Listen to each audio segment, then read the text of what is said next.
Han Li's Wuxia Adventures. Chapter 3496. She held it in her hands like she was holding a hot potato and didn't know whether she should throw it away or throw it away. Saishio turned around and poured another cup for Yin Yang. Yin Yang's expression was a bit uncertain. She looked at the tea on the table and didn't know how to react for a moment. What? This is this tea bestowed by this crown princess. You dare to not give me face? Are you looking down on this crown princess? Yin Yang gritted her teeth and gripped the teacup with trembling fingers. She fixed her gaze on the young crown princess. She naturally didn't dare to drink the tea the crown princess gave her for no reason. Could it be that you thought this crown princess would poison you? The little stoic's face darkened. Yin Yang and Stewardly both felt a piercing chill rush straight at their faces. Was the crown princess angry? Yin Yang smiled embarrassedly and suddenly said softly, "Crown princess, please don't be angry. We didn't mean it that way." Then why aren't you drinking? Arbor stared at those two with a threatening gaze, his gaze containing faint contempt. Yin Yang clenched her fists and exhaled deeply. She abruptly picked up the teacup and, as if she used all the strength in her body, was forced to take a big gulp. Yin Yang placed the teacup heavily on the table and stood up with a smile. "Since this matter is over, this commoner will not disturb you any further and will take her leave now." The young crown princess glanced at her indifferently and then nodded. Yin Yang instantly sighed in relief. She originally thought that the crown princess would find an excuse to make things difficult for her, and Stewardly, seeing that Yin Yang drank that cup of tea, Stewardly also hurriedly downed it. He then stood up with an embarrassed smile and bowed to His Highness the Crown Prince before hastily chasing after Yin Yang. When the two people exited the Qiao estate, they realized that their backs were drenched in cold sweat. The master and servant pair looked at each other. Stewardly pulled a long face and asked bitterly, "Yin Yang, what should we do? Is there any problem with the tea we drank?" Yin Yang sneered and shook her head. "I know a little about medicine. Don't you trust me?" Only then did Stewardly nod his head. He only dared to touch it because he saw Yin Yang swallow the tea. He was very clear about Yin Yang's capabilities.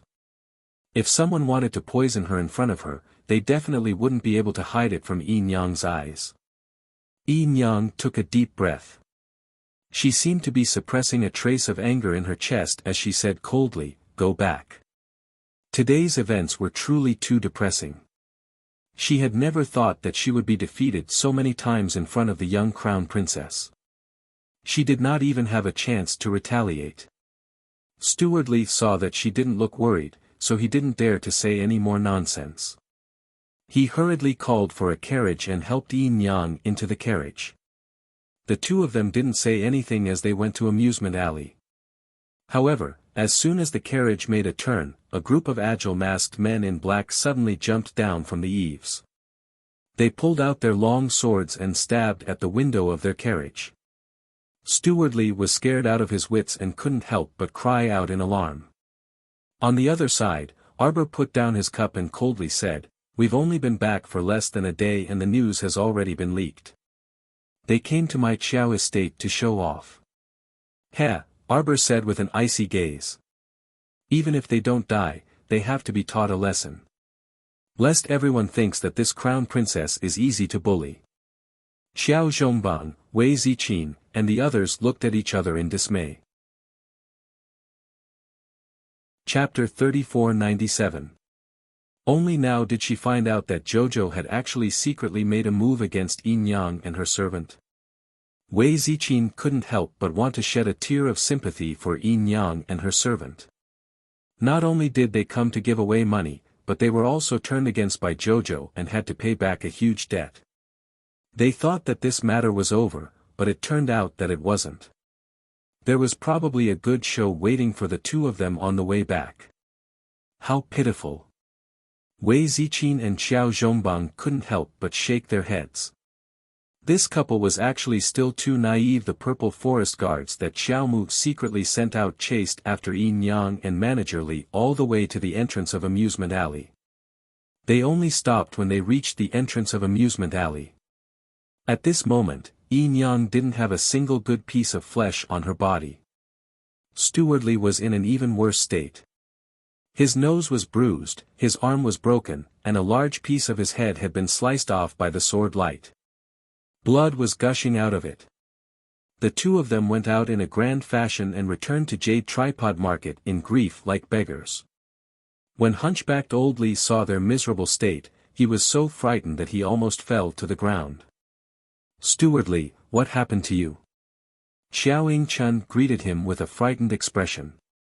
Just as she was about to reach out to support Steward Li, he rudely pushed her away. Steward Li's entire body was in unbearable pain, so how could he still think about romantic matters? When he saw Xiao Ying-chun grumbling, he couldn't help but snort angrily, "Why are you still here? Hurry back to the pink house. Don't wander around all day if you have nothing to do." Xiao Ying-chun instantly felt wronged and muttered, "Steward Li, why are you scolding me like this? I'm just worried about you."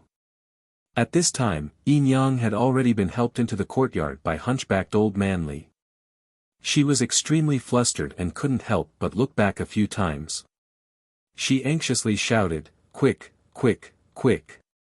Get someone to block the entrance of Amusement Alley. Quick." She was scared out of her wits by those purple forest guards who had beaten her while she was down.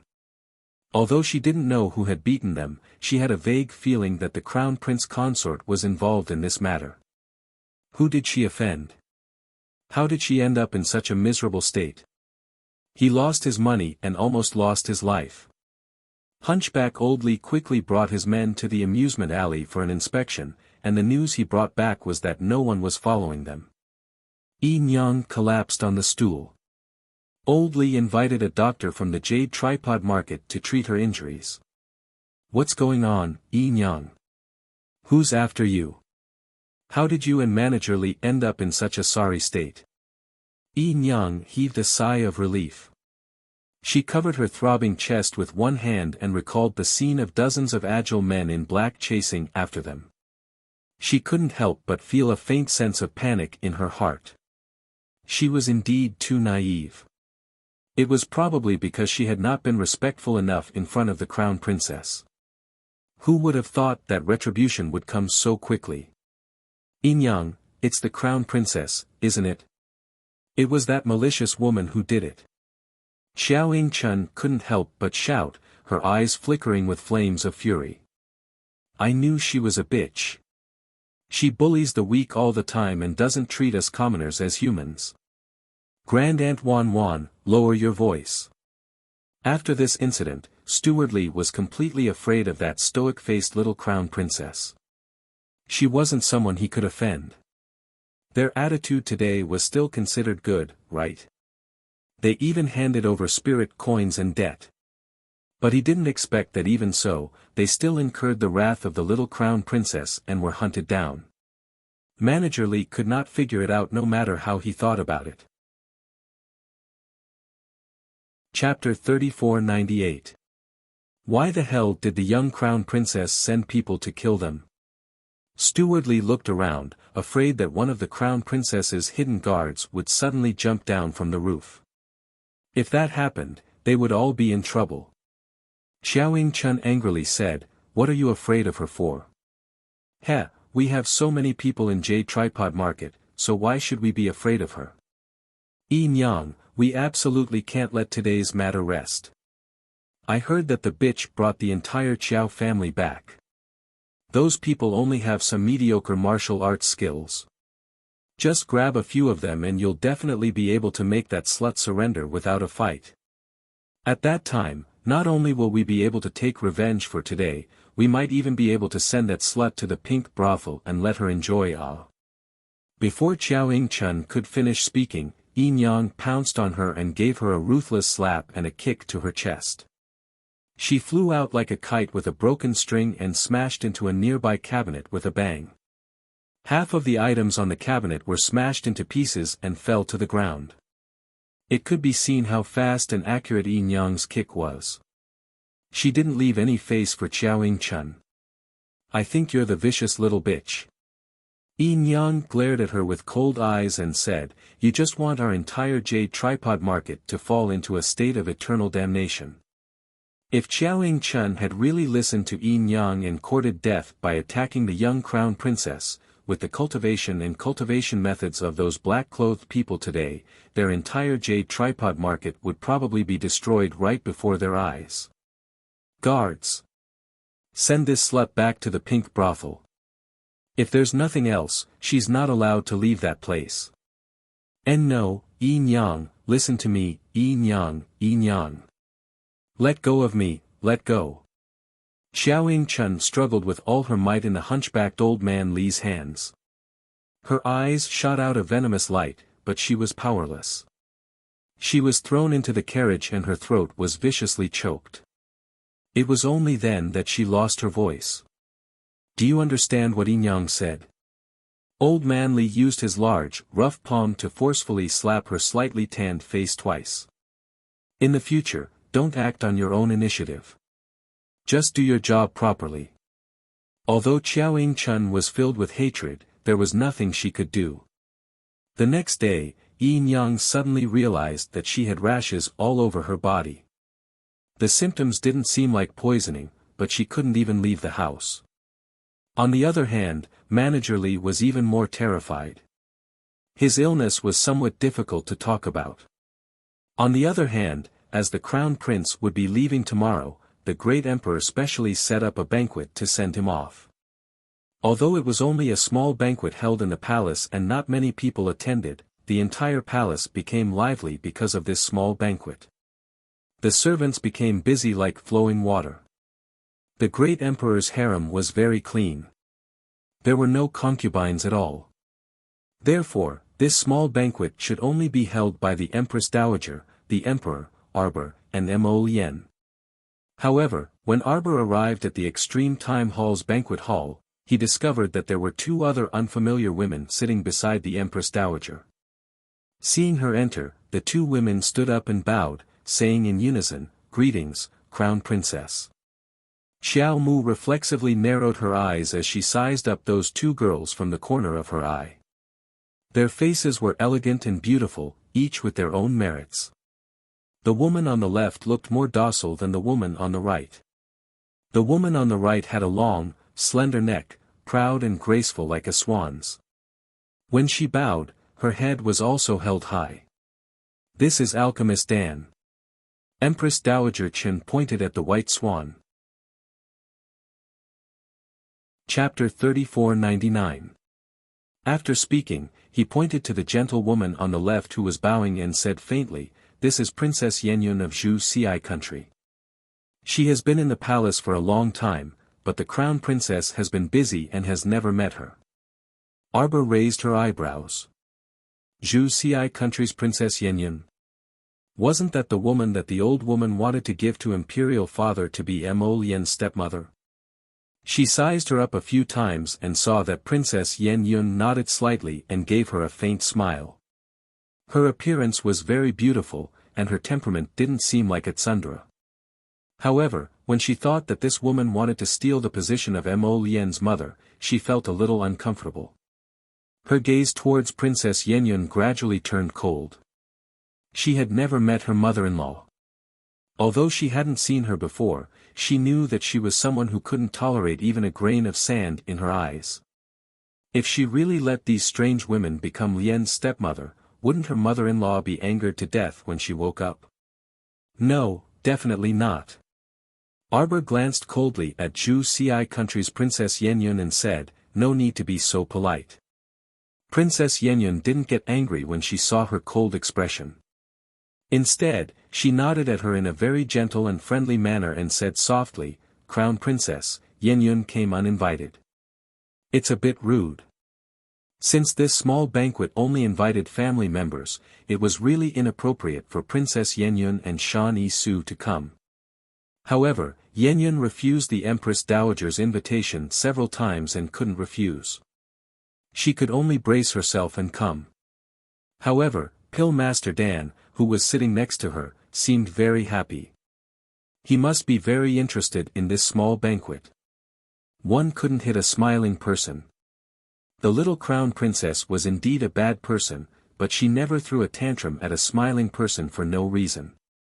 Seeing that Princess Yenyen's attitude was good and she spoke to her apologetically, she couldn't keep her face cold. She nodded and said, "Princess is a guest from afar. Since you were invited by the Empress Dowager, you can enjoy the banquet in peace." It was obvious who brought these two women here. The great emperor wouldn't be so bored. He had probably forgotten about Princess Yenyen long ago. Empress Dowager Chen's heart was in a mess and she broke out in a cold sweat. She thought that the little crown princess would definitely fly into a rage when she saw the two extra people in the hall. At that time, she could take the opportunity to go to the emperor and say that the little crown princess was too domineering and unruly. She really needed to hire a nanny to teach her well so that she would not embarrass the royal family in the future. Unexpectedly, the little crown princess seemed to be a completely different person today. Not only did she not flare up at all, but her etiquette and rules were also very proper. He really couldn't see through this person. Thinking of that day when the little crown princess looked at her coldly like a ghost and threatened her word for word, Empress Dowager Chen's heart tightened and her hand holding the fan tightened. Although this little girl was young, she was definitely a ruthless character. Just as Xiao Mu was led to sit down at the round table, someone came over to announce with a grin that the Prince of Zheng, Mo Shikang, had come with the Princess Consort of Zheng. Arbor frowned slightly. The Prince of Zheng's family had been very quiet recently, as if they were invisible. She had forgotten that her adopted brother's family would also be attending the small banquet. "Greetings, Your Highness the Empress Dowager." Prince Mo Shikang and Princess Consort Shi Yongyan stepped forward and bowed. Chapter 3500. Hence, Xiao Mu's gaze landed on that vassal consort Zheng, and she gazed at her meaningfully. The Shi family didn't have time to mess with them these 2 days.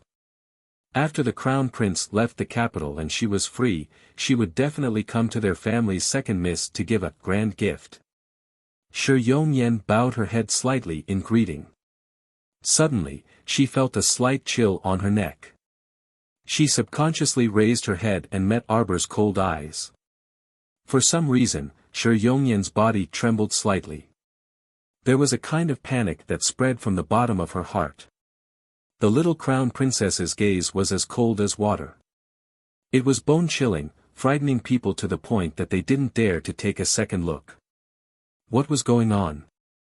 Shi Yongyan couldn't help but feel a burst of fear. A chill ran up from the soles of her feet. Her strange behavior immediately attracted the attention of Mo Shikang, who was beside her. Mo Shikang quickly reached out to hold her hand and passed on a faint trace of power to her. His eyes were unreservedly sharp as he coldly turned to Arbor's direction. There seemed to be invisible sparks in the air, making chi-chi sounds. In the 2 consecutive calls of "His Majesty has arrived" and "His Highness the Crown Prince has arrived," it slowly disappeared.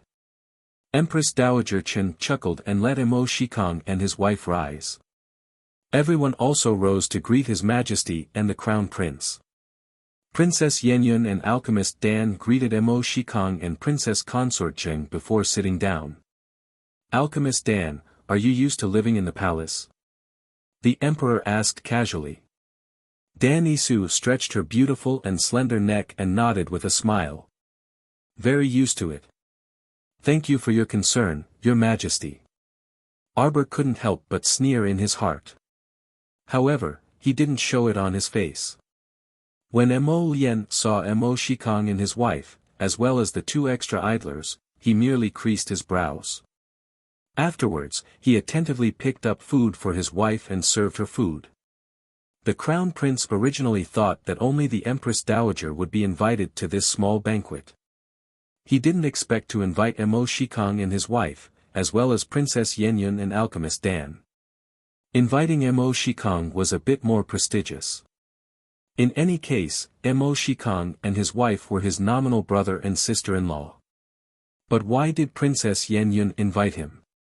There was also no need to invite Pill Master Dan over. It was just a small family gathering. Why would they invite these random people? Although Mo Lien didn't say anything, she couldn't help but feel a little annoyed. It seemed like the old madam's naive idea still hadn't been dismissed. She still wanted to introduce Princess Yen Yun to his imperial father. The emperor pretended that he didn't know the Empress Dowager's plan. He exchanged a few words with Sangown Su and said, "Originally, I invited you here to treat the Empress's illness. However, the situation is a little urgent now. Let's wait until you return from Greiping village before we take a look at the Empress." Su Ming's eyes were bright, and she smiled faintly. "This humble girl will naturally obey your Majesty's decree. Don't worry, Your Majesty. I'm very familiar with the area around Greyfield village. I'll do my best to assist Your Highness." Arbor was taken aback. His hand that was holding the chopsticks paused. He glanced at his husband and glared at him threateningly. "You didn't say that this woman would go with you?" The Crown Prince was also taken aback. Clearly, he didn't know either. It seemed like the Emperor and Pill Master Dan had reached a consensus in private. Mo Lien frowned. "The journey is long. There's no need for Pill Master Dan to trouble you." Chapter 3501. Single-clothed Su didn't seem to understand the Crown Prince's tactful refusal at all. She turned to look at the Crown Prince with sparkling eyes and said with a faint smile, "Susu is very touched that Your Highness the Crown Prince sympathizes with Susu, but Your Highness doesn't need to worry about Susu. Since Susu was able to crawl out of that zombie nest, she naturally has a way to bring Your Highness group inside stealthily."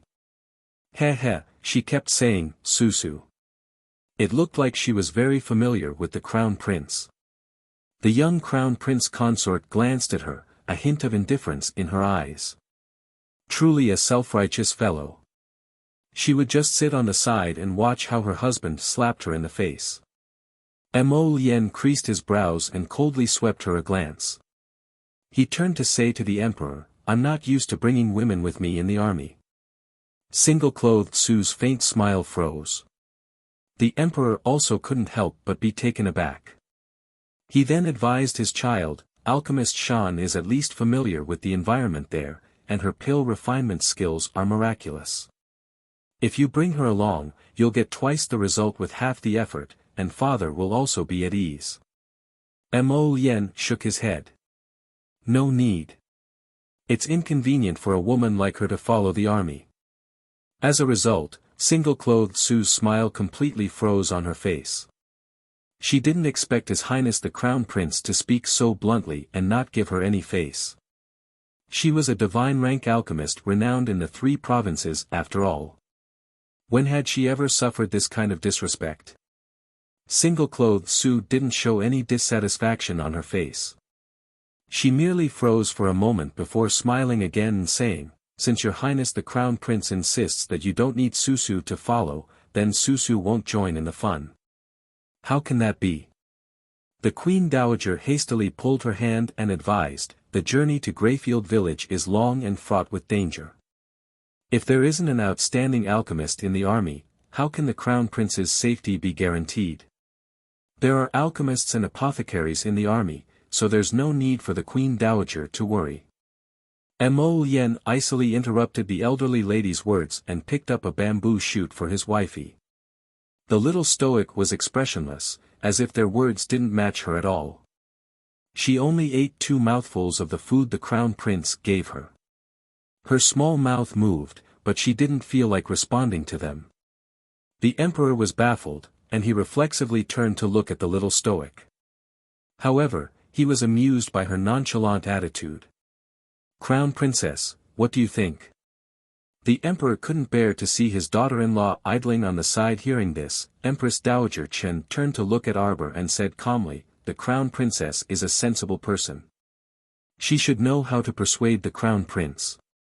Arbor glanced at her, put down his chopsticks, wiped his mouth, and said expressionlessly, "I'll listen to my husband." If my husband feels that it's not appropriate to bring a woman into the army, then don't bring her. Mo Yen curled his lips. Emperor, you don't look like someone who's easy to talk to. Listen to everything your husband says. Why don't I see you being so virtuous and sensible usually? Emperor couldn't help but want to bicker with this daughter-in-law. After thinking about it, he restrained himself. As a father, he couldn't lower himself to a child's level. Calm down, Empress Dowager Chen was also choked by the little crown princess, and she couldn't help but frown. Crown princess, it's the entire army's fortune to have Alchemist Dan accompany the army. With Alchemist Dan, I believe that the lives of the soldiers will be greatly guaranteed. No need. Mo Yen coldly rejected her. Everything in the army will be handled by the army physician. Chapter 3502. Empress Dowager Chen still wanted to say something, but the emperor waved his hand and said indifferently, since the crown prince doesn't want to take Alchemist Dan with him, then so be it. Dan Yi-su nodded understandingly. Empress Dowager Chen couldn't help but frown when she saw this. She really felt a bit stuffy in her heart. It could be said that the crown prince was a dragon and phoenix among men, but his heart was simply too honest. Look at this moment. There were so many people sitting here, but the crown prince only had eyes for the crown princess. As the crown prince, he busied himself around his wife all day long.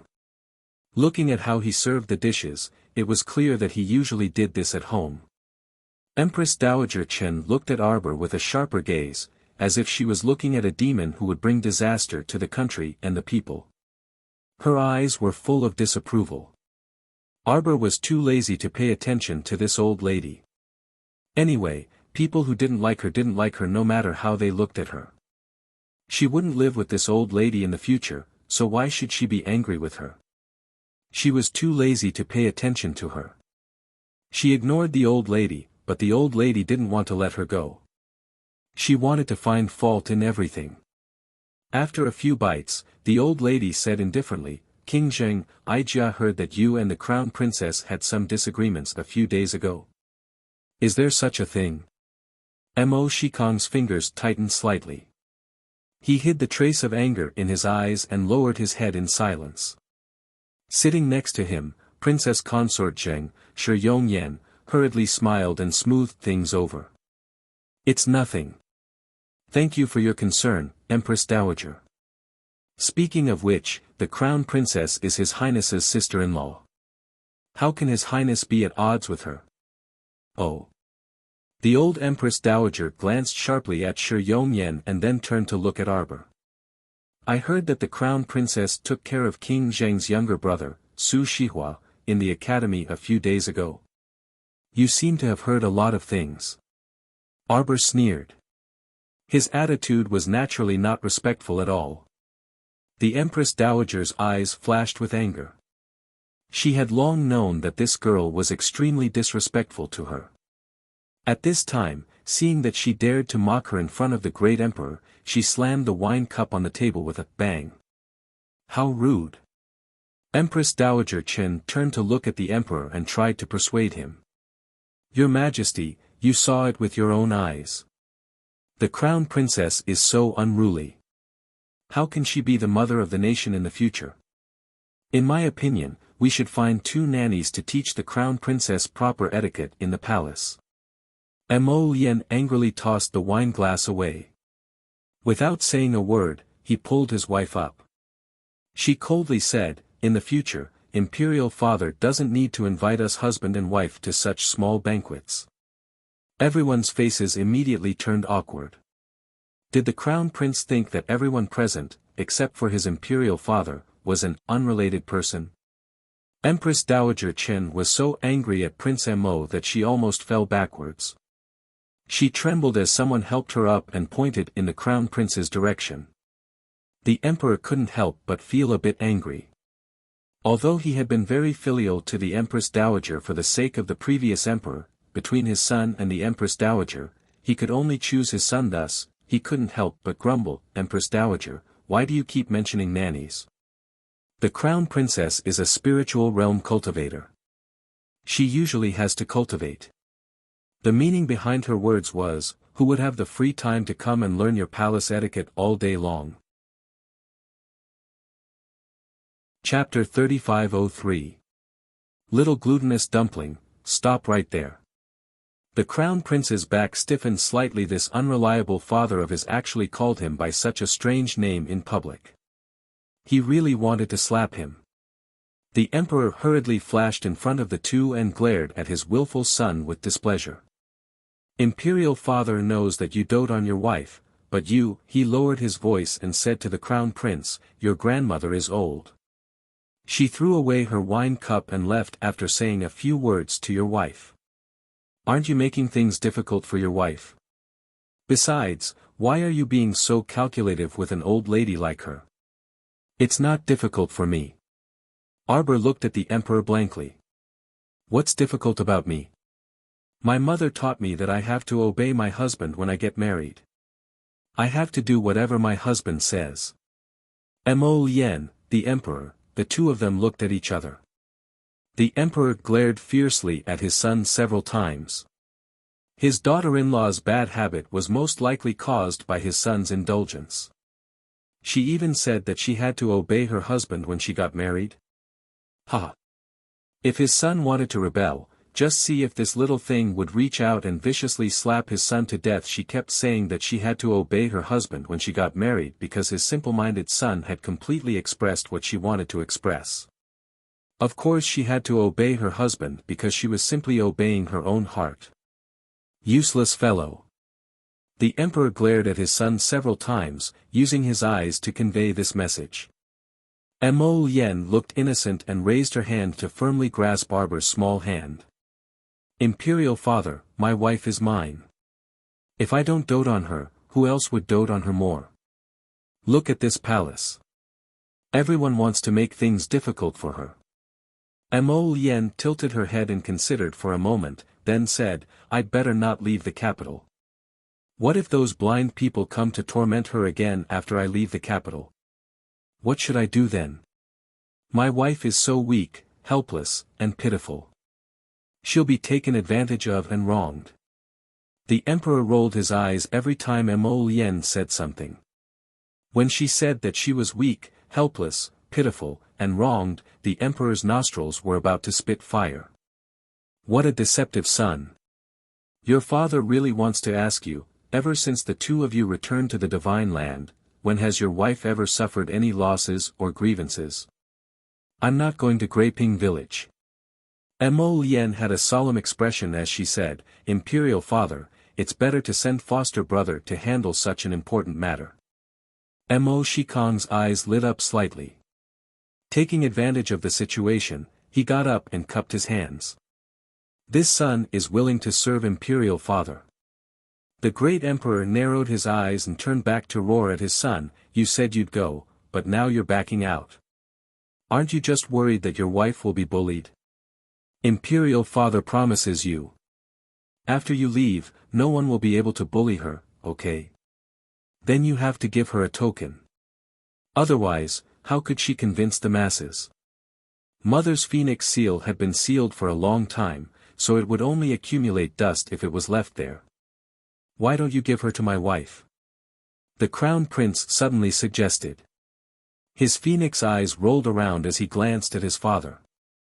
The great emperor was fuming with rage. He wanted nothing more than to slap this place to death. This rascal actually thought about the empress's phoenix seal. The crown prince blinked and fished out a token from his sleeve. Otherwise, I can only give the imperial token to my wife. Otherwise, I won't be at ease leaving like this. I'm so worried. Why don't you let me bring my wife to Graping Village? The great emperor wanted nothing more than to spit a mouthful of blood on his son's face. Keep your imperial token. Chapter 3504. The emperor's decree was no joke. It was the only decree that could mobilize millions of soldiers in the entire divine prefecture. This stinking brat was treating it like a child's play. He wanted to give it to his wife as a gift. Fuck, if it weren't for his precious son, he really wanted to slap this stinking brat to death. The emperor's face darkened as he said angrily, "Go, get the phoenix seal and give it to the crown princess." Empress Dowager Chen jumped up from her seat and almost jumped up. "How can I do that?" Empress Dowager Chen's voice changed in surprise. Giving the phoenix seal to the crown princess was something that had never happened in the thousands of years since the divine prefecture's founding. That was something that absolutely could not be done. Empress Dowager Chen said sternly, "Your Majesty, this is unreasonable. For thousands of years, the divine prefecture has never given the phoenix seal to the crown princess." Zheng Wang Mo Shikang also lowered his head slightly at this time, hiding the disappointment in his eyes. Compared to himself, the emperor trusted his own son more. He even gave something like the emperor's decree to his son. It was obvious that he had high hopes for him. As for himself, although he tried his best to perform in front of the great emperor's attitude towards him was always the same, neither salty or indifferent. Princess Consort Jing raised her hand and tugged at her husband's sleeve. She put on a moderate smile. She knew very well that she and her husband only needed to be spectators. There was no room for them to interfere in this matter. Whoever the emperor wanted to give the phoenix seal to was the emperor's business. As for Empress Dowager Chen, the older she got, the more muddle-headed she became. She didn't even think about who she depended on to live a life of luxury in the palace. The crown prince was the emperor's only son. The Empress Dowager was always against the crown prince and always wanted to compete with the little crown princess. If this wasn't stupid, then what was? Shi Yongyan restrained the sharp glint in her eyes. She lowered her head and smiled without saying a word. Empress Dowager Chen still refused to give up. "Your Majesty, this is absolutely unacceptable. The crown prince and the crown princess are still not officially married. How can you give her the phoenix seal? Moreover, even if they were married, they couldn't hand over the phoenix seal, right? The phoenix seal was used to control the imperial harem. If the phoenix seal was given to the crown princess, wouldn't she, the Empress Dowager, be inferior to the little crown princess in the future? No, absolutely not. She was dead set against it. The Empress Dowager looked at Arbor with a gloomy face, then turned to the emperor and said earnestly, "Your Majesty. This is absolutely inappropriate." However, the great emperor ignored the old lady and ordered his eunuch to carry out the task. Not long after, the eunuch came in with small steps, holding a white jade box in his hand, and respectfully handed it to the great emperor. Empress Dowager Chen's eyes instantly sharpened. He stared at the stubborn great emperor in disbelief. As far as she was concerned, the actions of the grand emperor were simply stupid beyond compare.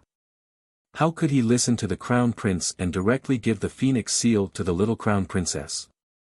This was definitely inappropriate. However, she couldn't think of a better reason to persuade the great emperor to give up on this terrifying idea. The crown princess and the crown prince are about to marry. Giving the phoenix seal to her isn't a violation of the ancestral laws, the great emperor said calmly. Chapter 3505. In his view, if the young crown prince consort could have more people be more respectful to her after she gained control of the phoenix seal, there probably wouldn't be any trouble for her in the future. She also wouldn't have to terrifyingly turn into a violent person and retaliate against others. Therefore, the world would be at peace and the country would celebrate. This was a wonderful thing. Moreover, he didn't want to go against his son's wishes. Speaking of which, the emperor was actually a father who doted on his son. It was just that he wouldn't admit it on the surface. He was a wise and decisive emperor of the divine prefecture. How could he dote on his son? Did he still have any shame? Xiao Mu cast the emperor a sidelong glance before looking at Her Majesty the Queen Dowager, whose face was flushed red and who was trembling uncontrollably all over. She apathetically reached out to take the mutton-fat white jade box that the emperor handed over, casually opening it to take a look. A golden phoenix seal was placed in the middle of the box. It shone brightly and looked extremely dazzling. Arbor felt that the phoenix seal was quite small and pretty. He picked it up and looked at it. He saw a phoenix soaring in the 9 heavens at the bottom. The carving was extremely exquisite and lifelike. He liked it even more. This phoenix seal belongs to your mother. I'm giving it to you now.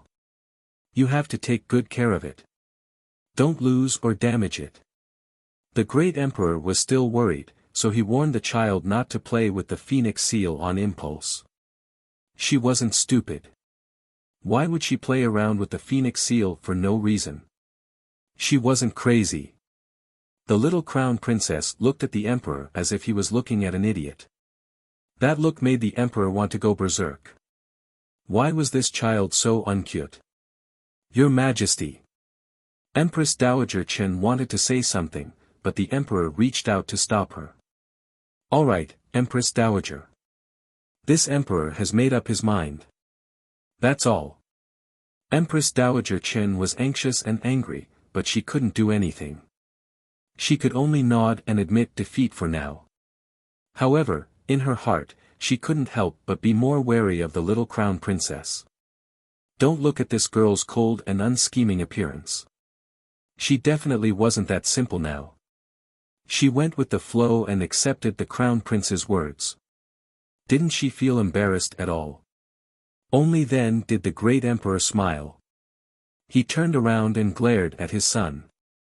You can rest assured now. Go to Greyfield Village and do everything well. You've brought shame to your father. Understood. The crown prince replied unwillingly. All right, the food is getting cold. Come and sit down. The great emperor roared at his son and daughter-in-law. Stop throwing a tantrum. Your grandmother is old and has lived in the palace for so many years. Naturally, she is conservative about everything. As her children, you should show her some respect. You must not have any more conflicts with your grandmother. The great emperor gave the crown prince and the little crown princess a warning look. The young couple curled their lips in a noncommittal manner. They had the same expression and the same look in their eyes, which made the great emperor feel both amused and annoyed. These two children. When they were in the lower star domain in the past, didn't his branch brothers feel stifled when they saw these two clumsy fellows? This son of his was definitely a little scoundrel in the lower star domain as well. Far away on Seekong planet, the old great king Mo Lei sneezed 3 times in a row, looking dazed as if someone was nagging at him. After Arbor sat down, Shi Yongyan smiled and hurriedly poured her another cup of wine. Then, she said, Crown Princess, please. Chapter 3506. The young Crown Prince Consort looked meaningfully at this woman and nodded lightly at her. Empress Dowager Chen adjusted her state of mind and smiled at the emperor. Princess Yen Yun came from afar. Your Majesty has been busy with official business and didn't see her much. This is the 3rd time you've met, right? Princess Yen Yun had been standing obediently at the side. When she heard the Empress Dowager mention her, she had no choice but to raise her head. Her eyes were clear and gentle as she looked at the emperor. She smiled faintly and said, Yen Yun greets your Majesty. The emperor nodded slightly, but his eyes narrowed. It seemed that these people were quite concerned about his preferences. He took a closer look and found that Princess Yen Yun's phoenix eyes were quite similar to his wife Wuxia's. It was obvious that these people had worked hard. The emperor suddenly felt a little tired. He glanced at the Empress Dowager and felt that this old woman was meddling too much. Not only did she worry about his son and daughter-in-law, but she also always wanted to reach into his harem.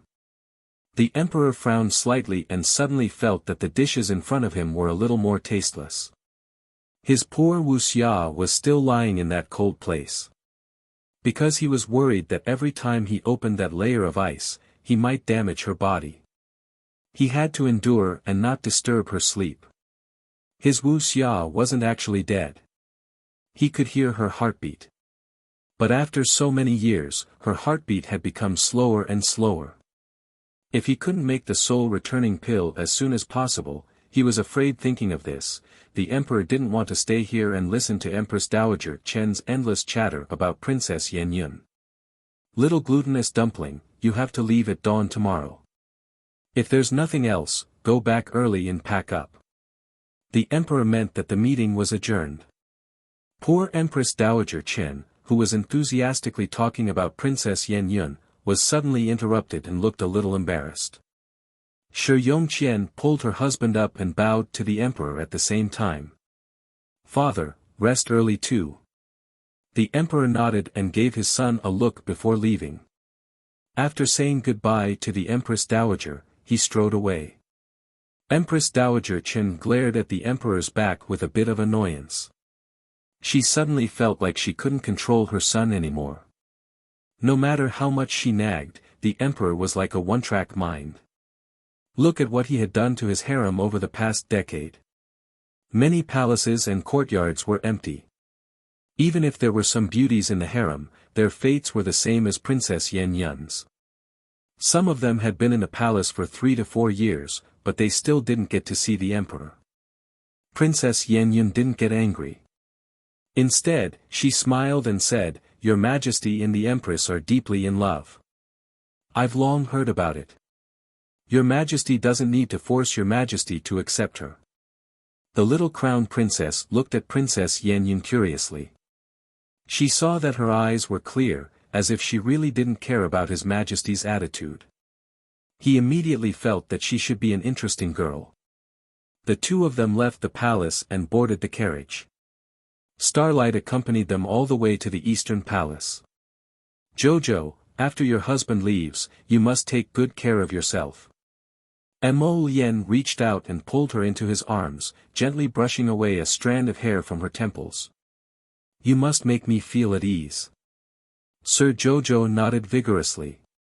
She raised her hand and wrapped it around his neck, whispering, "Come back early." "Okay." His phoenix eyes curved slightly. His thin lips pressed down and covered hers. Chapter 3507. The land of Tsang Prefecture was filled with immortal traces. Looking down, one would see a meandering water vein slowly flowing across the land toward the Sea of Forgetfulness. Taiji Palace, it was already dusk. As the setting sun shone, the melodious sound of a zither drifted through the air. Noble Consort Duan led Nanny Lin all the way to her son's bedchamber under the sunset glow, and her expression became a bit strange. Along the way, the Taiji Palace was completely empty. He didn't know where those dogs of a slave had sneaked off to hide. Noble Consort Duan knitted her brows and glanced sideways at Nanny Lin. Nanny Lin said with a smile, "Perhaps His Highness dismissed them all." Noble Consort Duan thought about her son's temperament and nodded in deep agreement. That's right, her son never liked having too many people around him, and he didn't like having a group of servants disturbing him. According to his temperament, she was afraid that what Mother Lin said was true. Mother Lin reached out to push open the door and walked in with Noble Consort Duan. Both of them revealed a trace of surprise. This bedchamber was also empty without a single person in sight. Inside the spacious bedchamber, yellow silk gauze curtains that hung to the ground slowly fluttered in the wind. The long window was only half open, and there was a faint sandalwood fragrance burning inside, but Duan Yu was nowhere to be seen. Noble Consort Duan and Nanny Lin searched around the spacious bedchamber but didn't find him. The master and servant looked at each other, and their expressions simultaneously changed. A junior eunuch happened to poke his head out at the bedchamber's entrance. Just as he wanted to shrink back, he was berated by Nanny Lin, who was by Noble Consort Duan's side. "Xiao Ku Zi. What are you doing sneaking around?" Nanny Lin shouted angrily. That junior eunuch called Xiao Ku Zi jumped in fright and hastily ran in with his neck shrunk. He quickly saluted, "Greetings, noble consort. Where is His Highness?" Noble Consort Duan asked angrily with a sullen expression. Good, you bunch of wicked servants, you actually dare to make things difficult for His Highness? There isn't even a single servant to serve in this enormous Taiji palace. You guys are also hemming and hawing about where His Highness went. What exactly are you doing? Nanny Lin coldly reprimanded. Xiao Ku-zi was so frightened that he rolled onto the ground and repeatedly kowtowed as he cried out, Your Highness, please calm down. Your Highness, please calm down. Still not telling the truth. Mother Lin sternly reprimanded. His Highness has not come out since he went into seclusion a few days ago. He is still in the underground secret room. The young eunuch stuttered, almost unable to speak a complete sentence. Actually, His Highness had been in seclusion for a total of 13 days. Before His Highness went into seclusion, he told them that he could come out in 7 days. But now, it had been more than 6 days and there was still no movement. The eunuchs and palace maids in Taiji Palace were actually worried to death, but they were too scared to make a sound. Usually, everyone would hide themselves away, afraid that they would be the scapegoat if something happened. Now that Noble Consort Duan was here, Xiao Ku-zi had no choice but to come out and meet her. Actually, Xiao Ku-zi was also panicking. His Highness had not shown up for so many days. Could it be that he was possessed? If something really happened to His Highness, then it would be the end of their lives for these servants. Xiao Ku-zi's face was sullen as he replied in a sobbing voice, Every word this servant said is true. May Your Highness, Noble Consort Duan, please understand. Noble Consort Duan immediately stood up. Where is the secret room? Bring me there to take a look. She was really too worried about her son. He had not come to pay his respects to her for so many days. As expected, something had happened. Chapter 3508.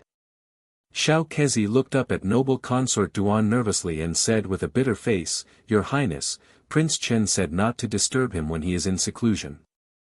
How dare you? Mother Lin scolded, Do you still want to hide it from Her Highness?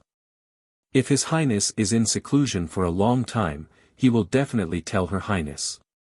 Since he didn't say, he will definitely come out in 3 to 6 days. Noble Consort Duan was flustered and felt that her mother's words were very reasonable. Could it be that something really happened to him? She tried her best to stay calm and sober and looked at Mother Lin. Then she scolded Xiao Kezi to lead the way and led them to the small underground room. This small room was built in the back hall for the convenience of the master's cultivation. After walking down the stairs, Noble Consort Duan and Mother Lin saw several stone rooms with different patterns engraved on the door grooves. Which one? It's the innermost room, Xiao Kezi said with trepidation. Noble Consort Duan glared at the servant. His Highness hasn't come out for so many days. Don't you servants know to come to my palace to report? These people really didn't care about her son. Noble Consort Duan's eyes instantly became sharp and cold. Xiao Kezi trembled and quickly led the two to the door of the small stone room. Your Highness, it's right here. Noble Consort Duan nodded slightly and raised her hand to touch the cold stone door. Then she pressed her finger on a round stone plate. Just as she was about to press it down, Xiao Kezi couldn't help but remind her in a low voice, Your Highness, although I am a mortal, I know that cultivators are most afraid of being disturbed during their cultivation. If we accidentally disturb His Highness, will it cause His Highness to go into chi deviation? He said carefully. Noble Consort Duan's hand that was pressing the stone button suddenly stopped and she couldn't help but hesitate. She didn't know if she would harm her son in an impulse. Xiao Kezi bowed behind the two and whispered, Your Highness, why don't we go up and wait? Noble Consort Duan felt her eyelids twitching and felt that something was going to happen. She shook her head. Just as she withdrew her hand, she heard the door of the stone room rumble from inside. The stone door slowly moved upward. Duan Yu's slender figure appeared at the door. When he saw his mother, he was a bit surprised. Mother? Why are you here? Noble consort Duan carefully sized up her son, took his hand, and asked, Ali, why do you look so pale? Aren't you cultivating in seclusion? Although she couldn't cultivate, she at least had some common sense. Usually, when a cultivator came out of seclusion, they would be very refreshed. Unless there were signs of qi deviation, noble consort Duan's heart skipped a beat. She held her son's hand and asked, Ali, are you hiding something from your mother? Your face is so pale. Did you encounter some difficulties in your cultivation? Duan Yu forced a smile and shook his head. Mother, what are you saying? Nothing happened at all. Let's go up first. After saying that, he helped his mother out of the underground room and returned to the bedroom. Ali, don't hide it from your mother. Why would I hide it from mother? Duan Yu smiled and helped his mother sit down. He then asked, did something happen on mother's side? Noble consort Duan shook her head with a smile.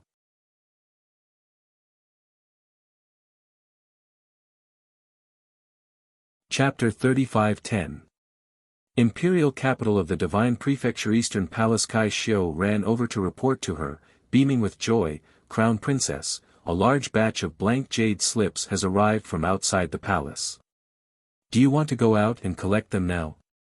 The Crown Prince had been gone for half a day, and Arbor was leaning against the bedside listlessly, flipping through the medical book in his hands from time to time, looking somewhat absent-minded.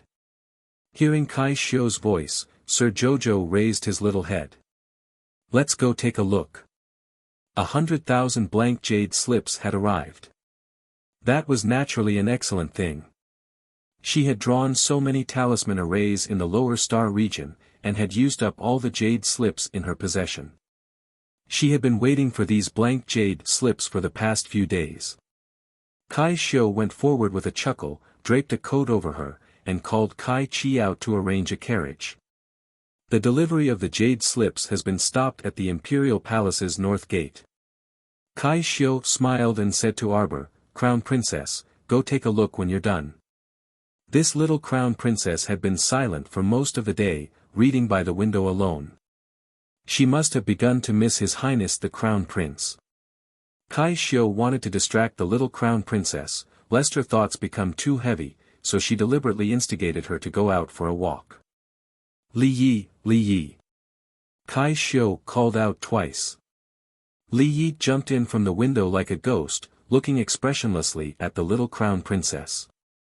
Your subordinate is here. Kai Xiu's mouth twitched, and then she coughed lightly. All right, the Crown Princess is going out. Come with us. Yes. Li Yi hugged her sword and stood to the side. When the little Crown Princess started walking, she hugged her sword and followed behind them silently. It was currently afternoon, and the sunlight was very dazzling. The little Crown Princess couldn't help but squint her eyes when she walked out. After boarding the carriage, she leaned against the soft cushion, hugging a jar of peach biscuits, and chewing them one by one in her mouth. Lotus and the rest should have boarded the ship by now. This time, the army would be traveling by water, bringing along close to 50,000 to 60,000 people. Their speed of travel should not be too fast. Kai Xiu nodded heavily and said with a smile, Crown Princess, you don't have to worry too much about His Highness the Crown Prince. You've given His Highness so many pills and talismans, and there are many pharmacists and alchemists in the army. There are also many people with special abilities, so there shouldn't be any danger on this trip. Arbor nodded with a listless look. He handed the jar of peach biscuits to Kai Chi and sat up cross-legged. With these jade talismans, I'll be able to finish the drawing tonight. Tomorrow, I'll be able to do some serious business. Kai Xiu couldn't help but twitch her mouth. She knew this little Crown Princess too well. If the little Crown Princess mentioned something serious, it would definitely be something serious like murder and arson. She wondered who had offended her again. Kai Xiu shook her head and said with a smile, Crown Princess, you won the competition at the Mu family. I remember that there was a prize. The little crown princess looked as if she had just woken up from a dream. She immediately nodded and said, Kai Xiu, luckily you have a good memory. I forgot about it. It's fine. After we finish our business tomorrow, I'll make a trip back to the Mu family. As they spoke, everyone had already arrived at the imperial palace's north gate. From afar, they saw 2 carriages used for loading goods parked there. Which of the guards didn't recognize the famous little crown princess? Seeing her get off the carriage and run over, they quickly put on a solemn expression and bowed in greeting. Chapter 35:11. Greetings to the Crown Princess. Arbor waved her hand, indicating that they could dispense with the formalities. She followed them and hurried to the front of the 2 carriages. She ran to the carriage and opened the curtain to take a look. She took one of the thin pieces of jade and nodded repeatedly. She said to the honest craftsman who delivered the goods, "Well done." The thickness of the jade piece was just right, and the size was just right. It was pure white and flawless, and it was very warm in her hand. Presumably, after she finished making the jade talisman, it would be even more beautiful. It doesn't matter if we slowly polish the rest. Remember to send the goods when you have them. Kai Xiu, give them a reward of 10,000 spirit coins. Kai Xiu smiled and answered. She went forward and handed a bag of spirit coins to one of the craftsmen. The craftsmen were flattered and nodded repeatedly. They were just ordinary craftsmen. When had they ever received such honor? They were just making some jade pieces. Unexpectedly, they received such praise from the noble crown princess. In addition, they would receive a reward of 10,000 spirit coins. They simply wanted to wake up from their dreams. Thus, the few of them swore that they would continue to work hard to process the jade slices. After they happily unloaded the bags of jade slices from the carriage, they respectfully drove the carriage away. A white jade talisman suddenly appeared in front of Arbor's eyes. It was full of purple light, and all the blank jade talismans on the ground were absorbed into it. Some of the guards at the gate stared at the jade talisman hanging in the air with shining eyes. They secretly said in their hearts, "No wonder everyone says that the crown princess is an extremely powerful great talisman master. It's really so." With just a casual move, such a huge storage talisman was able to take away all the jade slips that were piled up like a small mountain on the ground. Compared to the inner world of ordinary people, which was 3 to 5 cubic meters, the storage space in the hands of the crown princess could be described as empty. A great talisman master was really powerful. She could casually think about how many things she could collect, and it was just a matter of a storage talisman. Arbor naturally didn't know that these guards worshipped her in their hearts. She raised her hand and grabbed the purple storage talisman. Then, she turned around and looked at Kai Xiu and the other 2. "It's still early. Do you want to go shopping?" Kai Chi was the most lively. When she heard that she could go out for a stroll, she immediately clapped her hands and cheered, nodding her head repeatedly. The 4 of them then boarded the carriage and had the coachman drive the carriage towards the bustling Changle Street. The carriage stopped at the entrance of Kaidai Pavilion. The 4 of them got off the carriage and heard a commotion coming from the street corner. "Wow, Alchemy Master Dan is giving out a gift today. Everyone, let's go and take a look." "Who is Alchemist Dan?" "You're really ignorant and inexperienced. That's the first and youngest divine grade alchemist in our divine continent. The pills that he makes are hard to find even with tens of millions of spirit coins." Xiao Mu, Kai Xiu, and the others looked at each other in dismay. Li Yi frowned. She hugged her sword and asked mechanically, "Crown Princess, do you want to go over and take a look?" Arbor shook her head with an uninterested expression. "No need. She was going out for a stroll today and taking Kai Xiu and the rest to have a meal. She really wasn't interested in knowing what Alchemist Dan was going to do." Li Yi nodded and followed the little crown princess into Kaidai Pavilion with Kai Xiu and Kai Chi. When manager Hu of Kaidai Pavilion saw who came in, he immediately smiled so widely that his teeth could be seen and his eyes couldn't be concealed. Chapter 35:12. Crown Princess, you've finally found the time to come. If you still didn't come, shopkeeper Hu lowered his voice and winked at her. I'm afraid that the holy rice, spirit vegetables, and spirit fruits in this shop will be sold out again. Arbor nodded. I'll give you another batch later. The old shopkeeper immediately smiled so widely that his teeth disappeared. All right, Crown Princess, please head upstairs first. Thus, he arranged for the shop assistants to serve the young Crown Princess and her group. Arbor, Li Yi, Kai Xiu, and Kai Chi were heading upstairs when they heard the sound of footsteps and a fragrant breeze. Looking up, they saw Princess Consort Zheng, Shi Yongqian, walking down the stairs with a soft and slender figure and a charming face. When the two met, Princess Consort Zheng smiled sweetly and nodded at Arbor. Crown Princess. Greetings to the Crown Princess. Shi Yongqian secretly lowered her eyes to hide the trace of unwillingness in them and bowed. She had learned her lesson and didn't dare to be arrogant in front of the Crown Princess. After the incident at the general's estate, Shi Yongqian didn't dare to get up before the Crown Princess asked her to. Arbor swept a glance at her and didn't ask her to get up. She only stared coldly at Shi Yongqian in front of her. After not seeing her for a period of time, it seemed that she had been living quite comfortably and her realm seemed to have improved. Who did he get such a huge benefit from? Right now, she had actually leaped from a 5th grade to an 8th grade spiritual master. She used her spiritual eye to check Shi Yongqian's body, and the corner of her mouth couldn't help but curl into a faint mocking smile. A body created by using spirit herbs undoubtedly looked like an 8th grade spiritual master, but her actual combat ability was probably still stuck at the 5th grade realm. A large amount of herbs wouldn't be of any help to her body. It would only further damage her body and cause her to fall into a false state of advancement. However, Arbor didn't care about all this and didn't need to tell this Shi Yongqian. In any case, just let her continue to court death. She didn't have much time left anyway. Thinking of this, Arbor coldly glanced at Shi Yongqian again.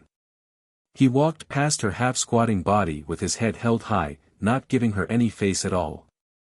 Shi Yongqian was so angry that her face flushed red. She turned to look at her elder sister, Princess Consort Zheng, Shi Yongyan. Elder sister, what do you think of this Crown Princess's attitude? So domineering and unruly. She was just giving her a proper bow, but she actually gave her such a reaction. It was simply infuriating. Completely unreasonable. Shi Yongyan could tell that the Crown Princess didn't like her second sister very much. However, it made sense when she thought about it. The young Crown Prince Consort had whipped her second younger sister the first time she met her second younger sister. There was no way that the Crown Prince Consort would like her. At this moment, she didn't know why, but she felt that the Crown Princess's gaze towards her second sister was extremely cold, as if it contained broken ice blades. It was so cold that it was a bit frightening. Shi Yongyan smiled and patted her second sister's hand. Don't think too much. The Crown Princess's temper is like this. She's still young, so we'll get used to it. Shi Yongqian was instantly furious. That night, Shi Yongqian returned home with a belly full of anger. After throwing around and hitting for a long time, she asked the servant girl cowering beside her, "Is there any news of Miao Sheng?" "Not at the moment, Mississippi," Shi Yongqian frowned. She had received news that the Crown Princess had brought the Qiao family to the capital. She didn't know if the news was true. Early the next morning, the Shi family's door was crowded with people. Chapter 35:13. As soon as the gatekeeper opened the door, he was shocked by the scene in front of him. He saw a large group of onlookers crowding around his gate, looking at him with a strange expression. As a member of the 6 noble families, this servant was used to being a tyrant. How could he tolerate a crowd of onlookers in front of the Shi residence?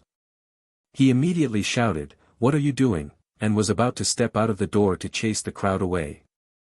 But when he stepped out, he bumped into something hard. He stared at the air in front of him dumbfoundedly and subconsciously reached out to touch it. As soon as he touched it, he found something strange.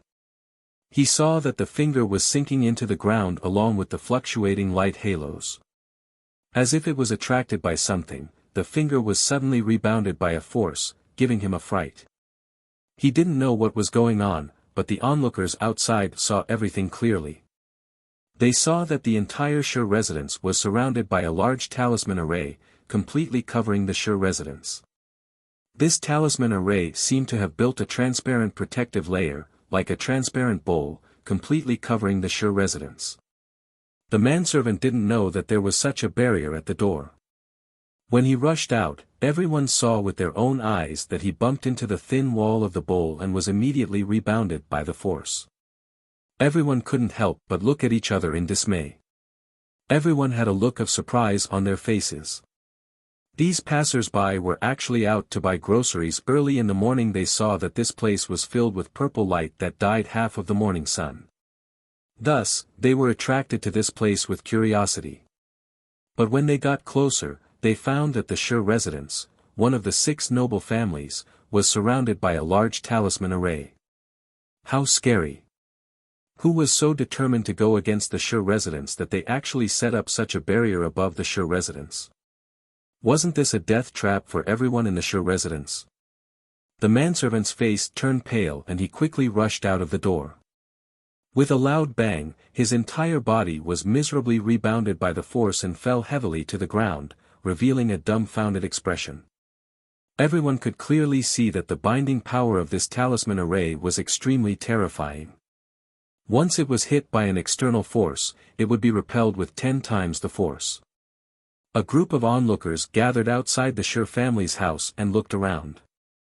They shook their heads in sympathy, but at the same time, they couldn't hide the excitement in their eyes as they asked around what was going on. The manservant crawled up from the ground and limped into the mansion, crying out in alarm, "Master, master, something bad has happened." The head steward of the Shi family walked out from the corridor and saw the panic-stricken manservant who was shouting loudly all the way here. He couldn't help but step forward and give him a slap across the face. "What's the fuss about? Our Shi family is such a big family business, how could anything bad happen to us?" The Shi family's butler harumphed angrily. Just as he was about to reprimand the servant exclaimed, looking as if he had seen a ghost, "It's the real butler. Something bad has happened. Butler, go out and take a look. Our main entrance has been surrounded by people using special means. We can't get out at all." "That's utter nonsense," the butler reprimanded. Although the Shi residence wasn't the most prestigious among the 6 noble families, as an old family, who would dare to cause trouble at their doorstep? Chapter 35:14. Patriarch Shi pushed open the door and walked out. His face darkened at the sound of the footman's voice, and he released a strong suppressive aura. What happened? The manservant was so scared that he kept quiet out of fear. His eyes were trembling as he looked at his master with trembling eyes. The steward of the Shi family turned around and cupped his hands at Patriarch Shi. "I'm sorry, Patriarch. It's my fault for not disciplining my servant properly. That's why he ran amok and disturbed your cultivation." Patriarch Shi replied coolly with a cold face. He was about to turn around and walk back into the room when a figure suddenly appeared behind him. The eldest son of the Shi family hurriedly said, "Father, something bad has happened. Someone has set up a confinement talisman array above the Shi family and we're all trapped inside." Patriarch Shi's expression changed abruptly. The footman hurriedly got up from the ground and nodded repeatedly. "Patriarch, it's true. It's true. Just now, I wanted to open the door and go out, but I was bounced back by a wall. There was nothing in front of me, but I couldn't get out no matter how hard I tried." Patriarch Shi couldn't help but fly into a rage. Who dares to play tricks outside our Shi family? Take me out and have a look. Patriarch Shi shouted angrily. Just as he turned around and walked to the door, several elders with ugly expressions came knocking on his door. Patriarch! Patriarch! The elders said one after another, did you find out who's causing trouble in our Shi family? What's the matter with that talisman array? Patriarch, the entire Shi family is now trapped inside this confinement talisman array. We have to find a way out. Patriarch Shi's head was about to explode from their words and he felt a little dizzy. He raised his hand to silence their cries and said with a sullen face, everyone, don't panic. Let's go to the door and see what's going on. Okay. Okay. The elders nodded in agreement. They followed Patriarch Shi and his entourage to the main entrance of the Shi family. The footman hurriedly ran forward and pulled open the two doors inwards. The faces of Patriarch Shi and the others darkened at once. At this time, more and more people gathered at the Shi family's entrance. Looking at the way the crowd gathered at the entrance, there seemed to be an endless stream of people. There seemed to be more than 1,000 people gathered. What nonsense! The elders could no longer maintain their composure and scolded angrily, what are they doing? Was this group of people here to see the Shi family make a fool of themselves? Reality proved that this was indeed the case. However, when the crowd outside saw Master Shi and a group of elders appear at the door, they all backed away timidly.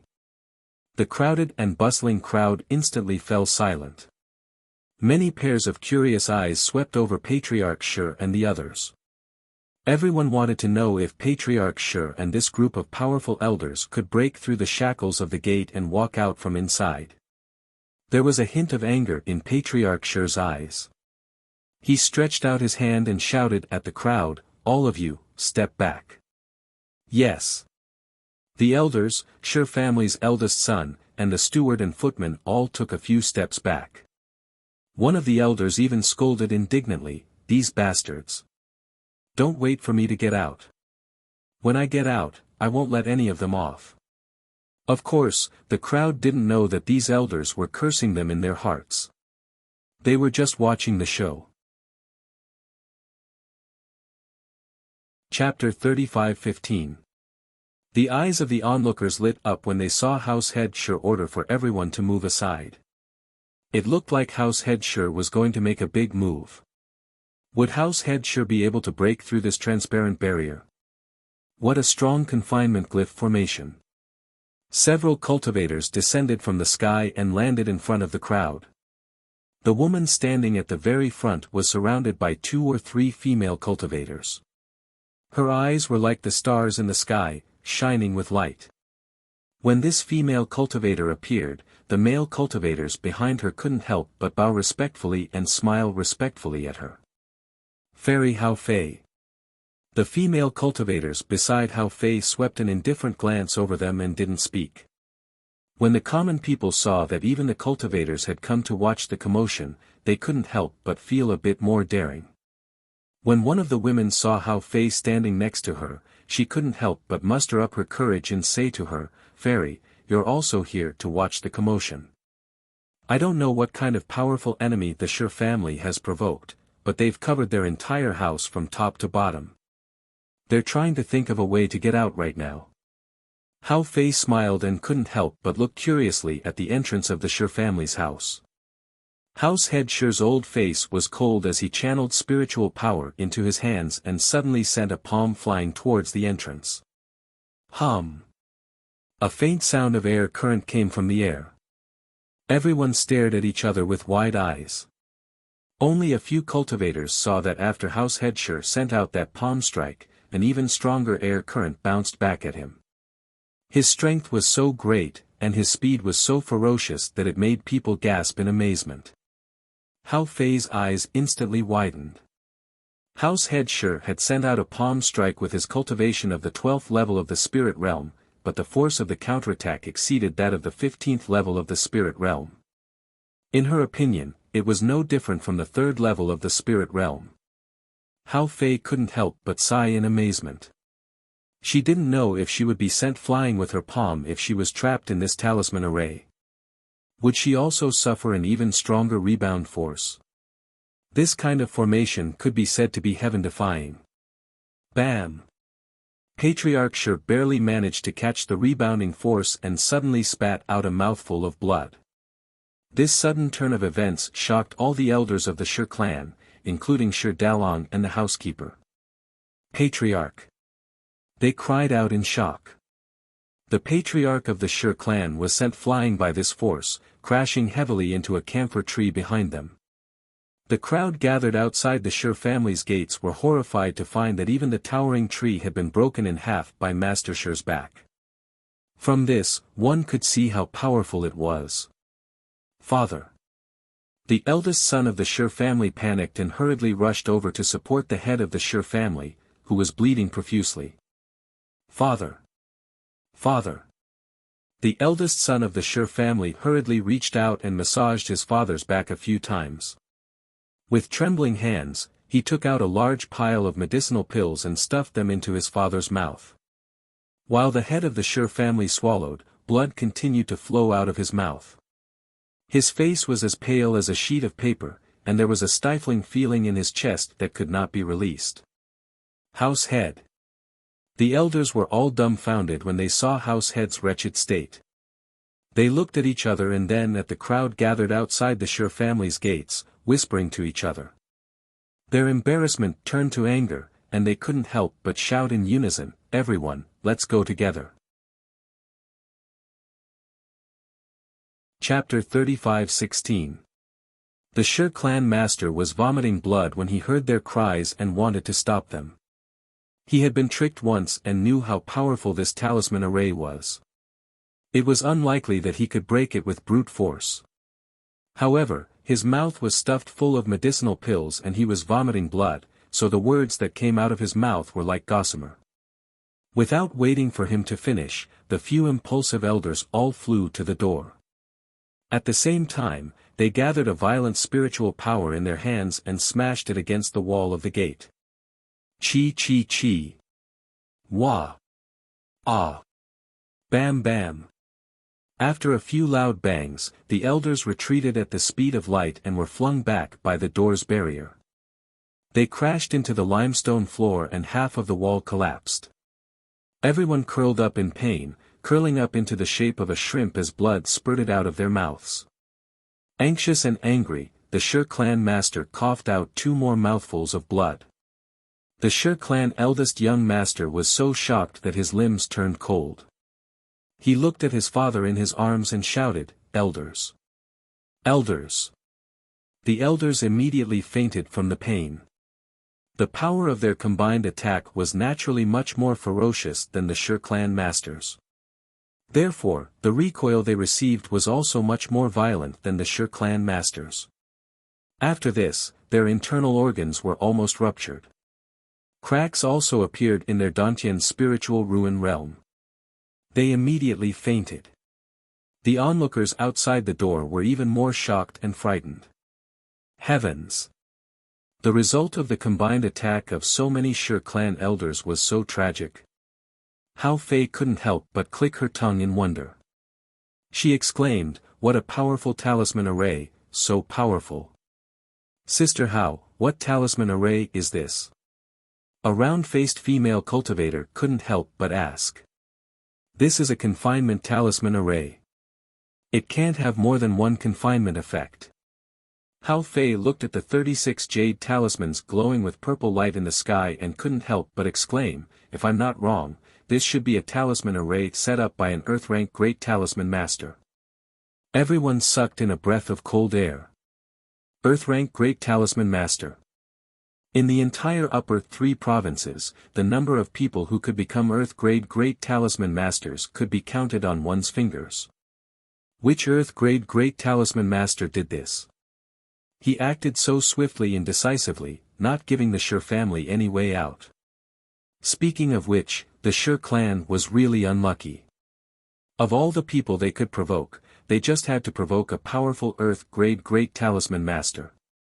Close the door. Close the door. Patriarch Shi lost his composure at this moment and yelled at the steward and the servant. The butler and the manservant hurriedly stepped forward and slammed the door shut. When they turned around, they could see the panic-stricken expression on each other's faces. Was everyone in the Shi family trapped here? At the same time, the Mu family.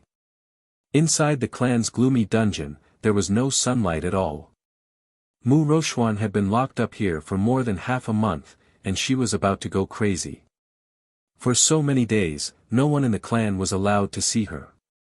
Mu Qingya couldn't see her daughter either. Until today, when Mu Roxuan was taken out of the dungeon, she realized that her daughter was so thin that she could be called a bag of bones. Roxuan. Mu Qingya had just taken a few steps forward when she was startled by Mu Roxuan's gloomy eyes when she raised her head. Her daughter's eyes were clearly filled with unforgiving and resentment. Chapter 35:17. Was she holding a grudge against her? But there was nothing she could do. The patriarch had ordered that no one was allowed to enter the dungeon to see her. Although Mu Qingya was worried about her daughter, she could not disobey the old patriarch's order. Old Master Mu was sitting in the main seat in the court. Several elders, the patriarch, and many brothers of the Mu family were present as well. This was a public trial. As Mu Roxuan's mother, Mu Qingya made an exception to come to the main court to listen to the trial. However, she did not have much right to speak. Mu Roxuan, do you admit to your crimes? The upright elder Dao spoke in a dignified voice. How could an evil talisman master appear in a talisman aristocratic family? This was the biggest joke in the world, and it was a disgrace to the Mu family. Rumors that the eldest daughter of the Mu family was a talisman master had already spread. Many people came to the Mu residence every few days to make a fuss, demanding an explanation. In everyone's opinion, a terrifying existence like a talisman master must be dealt with as soon as possible, lest it became a threat to the entire divine mainland when it grew stronger. What crimes should I admit to? Mu Roxuan said sternly. She raised her bound hands and glared fiercely at everyone in the court. I don't admit to my crimes. I'm not guilty at all. It's all of you. You cowardly and incompetent people can't even protect your own daughter and granddaughter. Someone else said that they would punish me, and you want to punish me? Ha ha ha ha ha. Then, she burst into wild laughter. She did not seem like a normal person at all. Old Master Mu frowned slightly and sighed. Let's not talk about whether you're a talisman master or not. You tried to harm your own sister during the competition and tried to use a talisman to kill her. Are you still not admitting to your crimes? She deserves to die. Mu Roxuan's eyes shot out a poisonous glint. She went against me time and time again. She's just a village woman from the lower star domain, but she doesn't have the self-awareness of someone from the lower star domain. Shut up. Old Master Mu could not take it anymore and roared at her. He looked at her with disappointment. Roxuan, you've disappointed me. Mu Xingchen looked at her indifferently and did not say anything. He only shook his head. Disappointed? Ha, ha. Disappointed? Mu Roxuan screamed at them, what did you tell me when I was a genius? You are the hope of the Mu clan. You are the only one who can inherit old ancestor Chaoyang's legacy. You will definitely become a heaven-rank great talisman master in the future. Now, you're saying you're disappointed in me?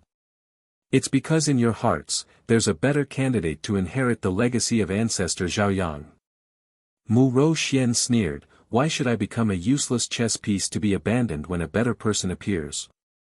Why do I have to give up everything that I've worked so hard for so many years? If it were you, would you be willing? Do you know how to do it? Bastard! Mu Jingfeng slapped the table and stood up, slapping Mu Roxuan's cheek. This heavy slap in the face dissipated the last bit of kinship in Mu Roxuan's heart. She stared at them coldly and mockingly tugged at her lips. It's precisely because I don't want to lose and disappoint you that I ended up like this today. She turned to look at Mu Xingqian and coldly said, "Brother, help me pass a message to Arbor."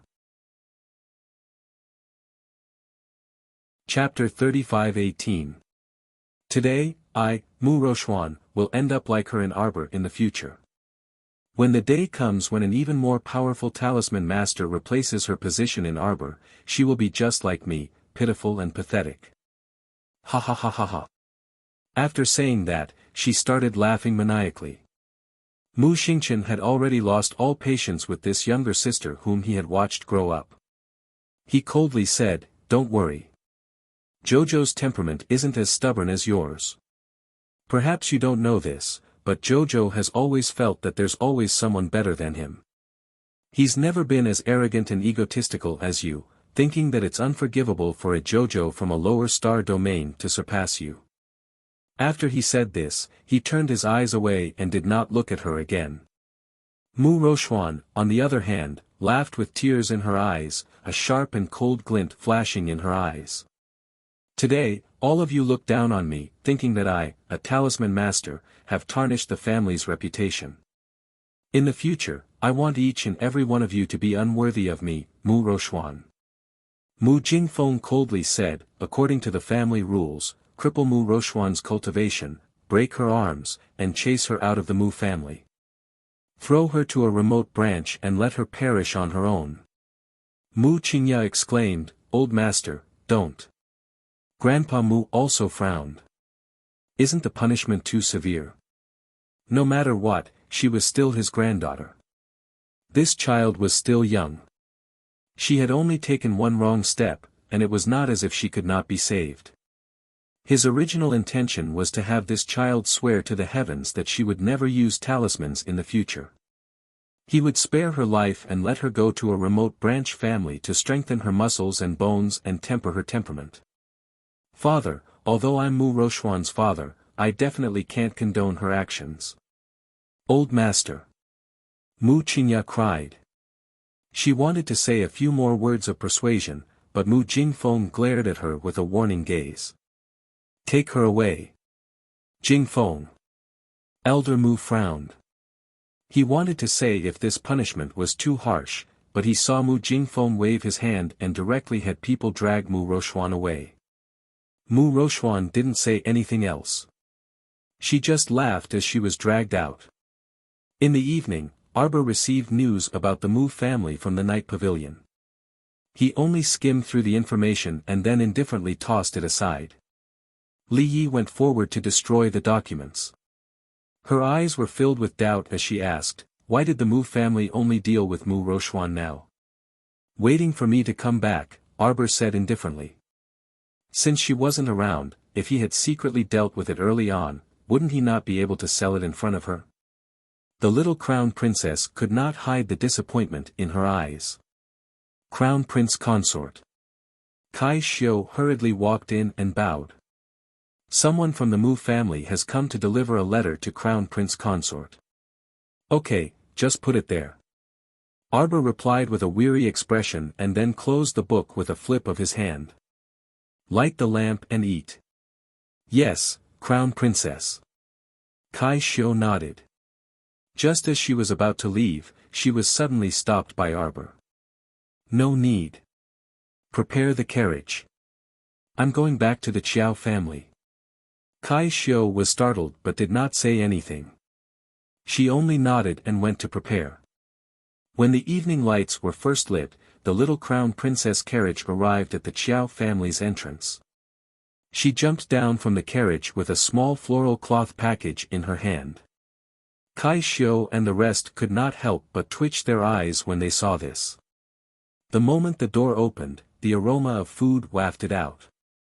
Arbor's eyes lit up, and he ran to the dining room. "Mother, I'm back to eat." Chapter 35:19. Wei Ziqin came out of the hall to welcome them. When she saw her daughter's figure skipping over, her eyes curved into crescents. "Why did you run back?" She said this, but her hands involuntarily hugged her daughter and took the small bag she was carrying. "It's too boring to be alone in the Eastern Palace. I don't even have the energy to eat." Arbor shook her head and snuggled into her mother's arms. Jojo misses Mom. Her mother's embrace was still the warmest. There was no backstabbing and scheming at home, only the sincere smiles of the whole family. Unlike the Mu family, who tried to figure out her thoughts all day long. It was really laughable. However, they didn't know that Jojo's heart was actually very simple. She would be very sincere to whoever treated her well, and treat them even better. Wei Ziqin was so happy that she couldn't close her mouth. She reached out and tapped her forehead. You're already married, yet you're still acting spoiled all day long. Even if I'm married, I'm still Mom's daughter. Arbor looked up at her mother. Yes, yes, yes. Wei Ziqin smiled and pulled her into the dining hall. Second uncle and the others just happened to come in from the side door. They were all happy when they saw them. Jojo is back. How long do you plan to stay this time? Stay for 10 days to half a month, Xiao Mu said. Kai Xiu, who was following behind, couldn't help but mutter, His Majesty is going to have a headache again. Her daughter-in-law kept running to her maternal home outside the palace. This was really worrying. Wei Ziqin smiled. Will His Majesty say anything if you keep running out? He's busy with a bunch of things.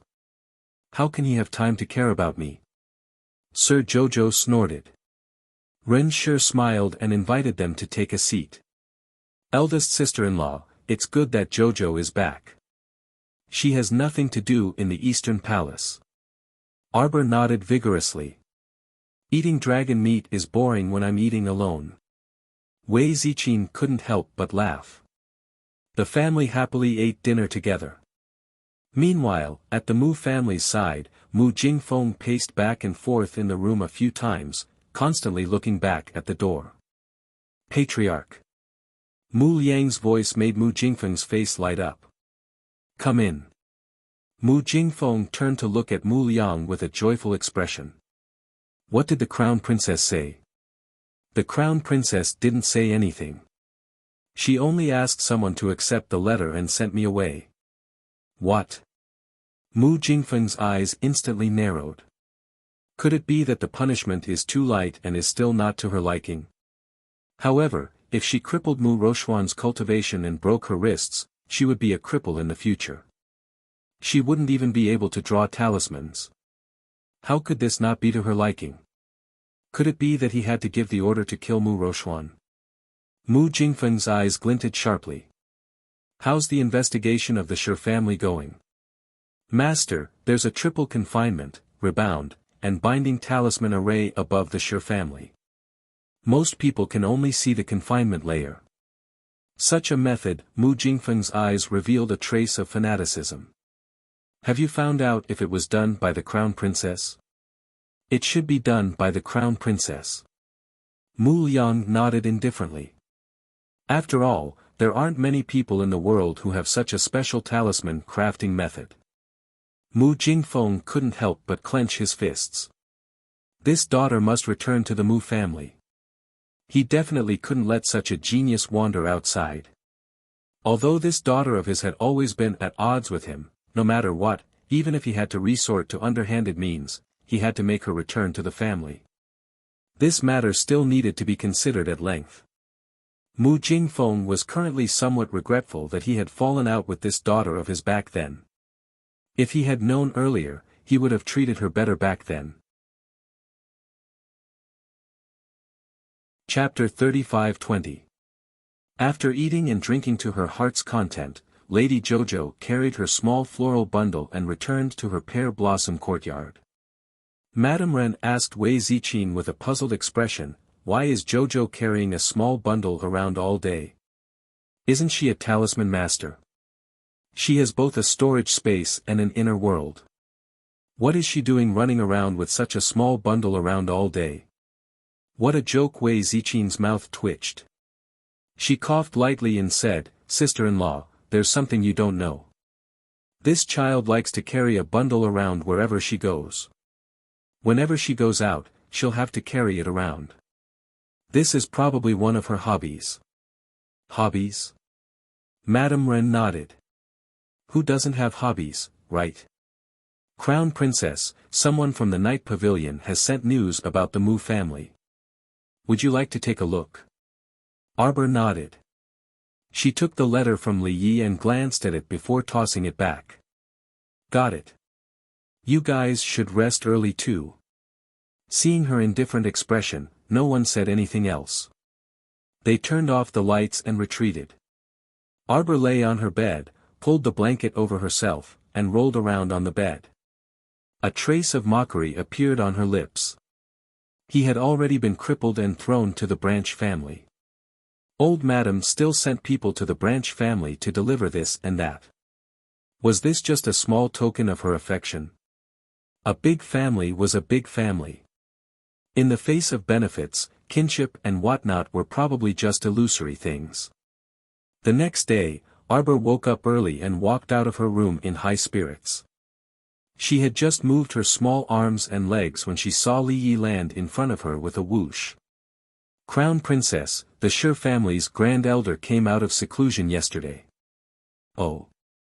Then, did this grand elder manage to break the talisman formation that I set up?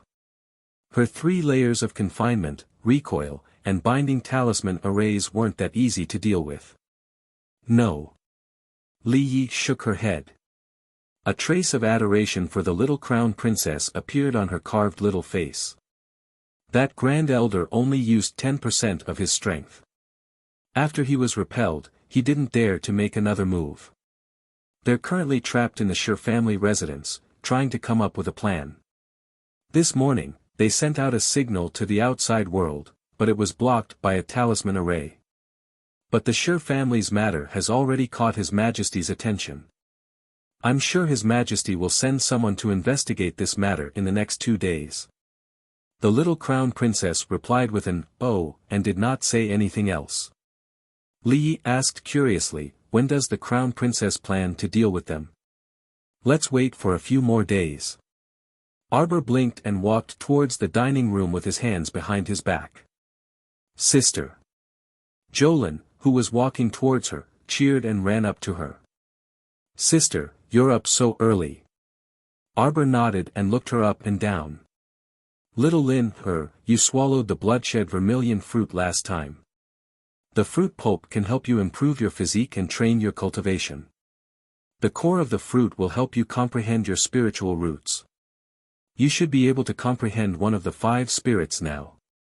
She looked her up and down a few more times before saying, I'll get Chocho to give you a drop of natural water and see if you can comprehend the 9th level of spirit water. How about you go to Fish Orchid Planet for seclusion for a while? When Jolin heard this, she nodded her little head. Okay, big sister. She definitely wouldn't be a burden to her sister in the future. She would work hard to become stronger so that she could shoulder the burden of the Qiao family and protect her family. Arbor patted her little sister's head and pulled her into the dining room. Let father and mother know before you go into seclusion. Chapter 35-21. After all, it wasn't something that could be done in a short period of time. Once she went into seclusion, it could take a day or 2, or even 3 months. The sisters entered the living room just as breakfast was about to begin. Arbor brought up little Lin's matter to her parents. Since it was a serious matter of cultivation, Xiao Zhongbang and the others naturally supported it. Moreover, they had all visited Paradise Planet before. It was magical and powerful. Since their youngest daughter could cultivate there, they naturally didn't have to worry about her safety. Arbor's family happily finished their breakfast and planned to drink tea in the living room. However, the little monk raised his little head and asked in a childish voice, Benefactress, the weather is so good today. Can you take this little monk out for a walk? Arbor looked down at the little guy and coughed. She took out a pink square cloth hat from her inner world. All right then. Put this on. I'll take you out for a walk. The little monk immediately showed a look of disdain. That's for my benefactress. Xiao Mu's eyes turned, and she took the little monkey out of Paradise Planet. She patted the little fellow's head. Little monkey, the fur on your face is much better now. Are you interested in going out for a walk with us? The little monkey was originally covered in hair from head to toe. Now, at least the outline of his face was slightly clearer. After a lot of hair was gone, his little face revealed its original delicate appearance. Sister, I want to go too. I want to go too. Xiao San cheerfully cheered and ran to Arbor to show off. All right then. Arbor thought about it and agreed. She put the little pink hat on the little monk's head. Let's go together. Jolin immediately wanted to join in the fun. Arbor thought about it again. If she didn't let the little foodie go out for a walk, she probably wouldn't feel at ease even if she went into seclusion. Rather than that, she might as well go out for a walk. Moreover, she was curious about how the Shi family was doing. The Chiao family's residence was located on Changle Street. They didn't need to call a cab when they went out. They could just walk around. After Chiao Mu and the others exited, they strolled along Changle Avenue. When they saw some odds and ends, they happily bought them all. Sister, the imperial capital of the divine prefecture sure is lively. Holding a pastry in each hand, Xiao San muttered softly as he ate, in our Mo Kingdom capital, we can only see so many people walking on the streets during the holidays. Arbor raised his hand and patted his younger brother's head. This child's birth coincided with troubled times, and she had been living on Seekong planet all this time. Even though the Mo Kingdom capital's public security was still okay, she would still be harassed by zombies. Naturally, she had never seen such a peaceful and prosperous world. Xiao San, do you like it here? Xiao San nodded vigorously. Then you have to work hard and become stronger. Only then will you be able to protect your beloved home. Miss Xiao kept reminding her younger brother to work hard. Xiao San nodded obediently. Sister, don't worry. I will work hard. Everyone, go and take a look. The Shi family has sent out a distress signal to the outside world again. Wow, they've already sent out their grand elders. How come they still haven't been able to break that talisman formation? This is getting interesting. Ha ha ha ha. Some people were teasing, while others were watching the show. Many people rushed in the direction of the Shi family again in a hubbub. Xiao Lin nibbled on the drumstick in her hand curiously. She turned to look at Arbor and asked, Sister, what's going on with the Shi family? Chapter 35-22. Arbor's eyes flickered. Little Lin, are you curious? Xiao Lin naturally nodded her little head vigorously. Of course she was curious. She heard that the Shi family was one of the 6 great patrician families of the Divine Province, a large family clan with abundant resources. Now that they were trapped by a talisman array, how could she not be curious? Moreover, talisman arrays. Xiao Lin glanced at her older sister strangely, but she was unable to discern any emotion from the little stoic's face. Heh, it couldn't be that this matter had something to do with her older sister, right? Arbor said expressionlessly, since little Lin is interested, then let's go over and join in the fun. Xiao Lin blinked and hastily nodded her little head. Strange, she kept feeling that her older sister's calm stoic face hid a sharp and cold glint. Arbor led Xiao Lin, Xiao Sun, the little monk, and the little monkey toward the Shi family along with the crowd with an apathetic expression. It looked like the 5 of them were just following the crowd to the Shi family's entrance to join in the fun. Li Yi and Saishio, who were a short distance away from them, exchanged glances and hastily quickened their pace to catch up. When they arrived at the Shi family's entrance, they finally understood what it meant to be a sea of people that blotted out the sky and covered the earth. There were about several thousand people crowding around the Shi family's entrance at this time. There were even people who specially climbed up trees and sat on tree trunks with tea sets and small tables, leisurely sipping tea while watching the Shi family make a fool of themselves. Too hilarious. Little Xiao Lin's mouth twitched. She looked around and saw many spies sent by various clans to gather information hidden in the crowd. Arbor and the others relied on their nimble movements and Li Yi to open a path for them to squeeze to the front of the crowd. An auntie who was talking until her saliva was flying everywhere said to someone with a smile, "Oh my, there are twice as many people here today compared to yesterday. There are people selling seats at the back. If I want to sell my front row seat, I should be able to sell it for 5 spirit coins." Xiao Lin glanced at that auntie speechlessly. That auntie also immediately noticed them. Her pair of watery eyes widened as she said, "Hey, where did you little fellows come from? It's so crowded at the back." If he wasn't an immortal cultivator, he wouldn't have been able to squeeze his way to the front of the crowd. Could it be that these weak-looking brats all had extraordinary skills? The ant looked at them suspiciously.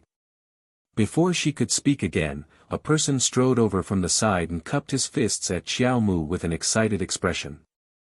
"Little miss, I've finally found you." Arbor tilted his head and saw a young lady with bright eyes, white teeth, and smiling eyes. It seemed a little familiar, but Arbor couldn't remember where he had seen it. "Benefactor, don't you remember me?" The girl laughed heartily. "I'm Hao Fei. A few days ago, my benefactor lent a helping hand and saved my life. He even helped me successfully pass through the 5 spirits reincarnation tribulation and successfully advanced." When Arbor heard about the 5 spirits reincarnation tribulation, he immediately came back to his senses. He nodded and looked at her curiously. "You are the female cultivator who was burned and forged by the thunder fire tribulation that day." Hao Fei's eyes flashed with joy. She nodded heavily and said, "Yes. I will never forget the grace of rebirth. Please accept a bow from Hao Fei." The auntie at the side instantly fell silent. Chapter 35-23. She was aware of Hao Fei's identity. When this fairy descended from the sky that day, many male cultivators were deferential to her, so it could be seen that she was a very formidable person. But now, this fairy was actually so respectful to this stoic-faced little lady. It could be seen that this little lady was definitely out of the ordinary. Arbor shook his head.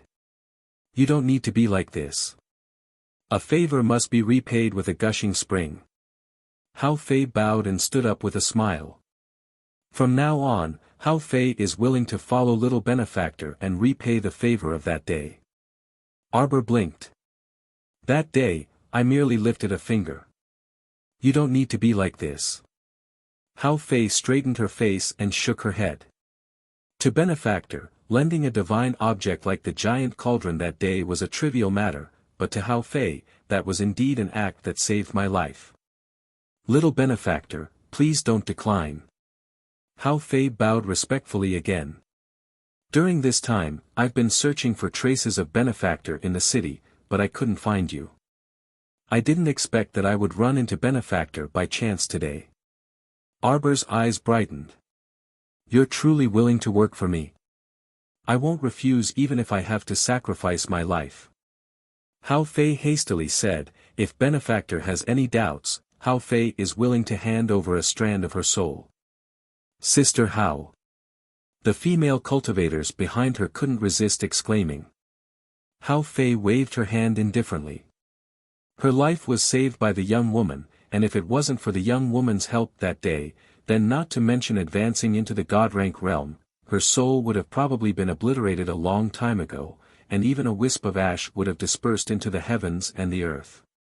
Thus, it was merely a strand of her soul, so what was there to mention? If she didn't repay the little lady's favor, she would definitely be conflicted and unable to endure it. If an inner demon developed, it would probably affect her future cultivation. The little stoic cracked her small lips. "I don't need a soul. Since that's the case, then consider it as me hiring you." Hao Fei was overjoyed and hastily cupped her hands with a smile. "It's already great that little benefactor is willing to keep me. As for hiring me, there's no need to mention it again. I, Hao Fei, also don't need benefactor to give me any more rewards."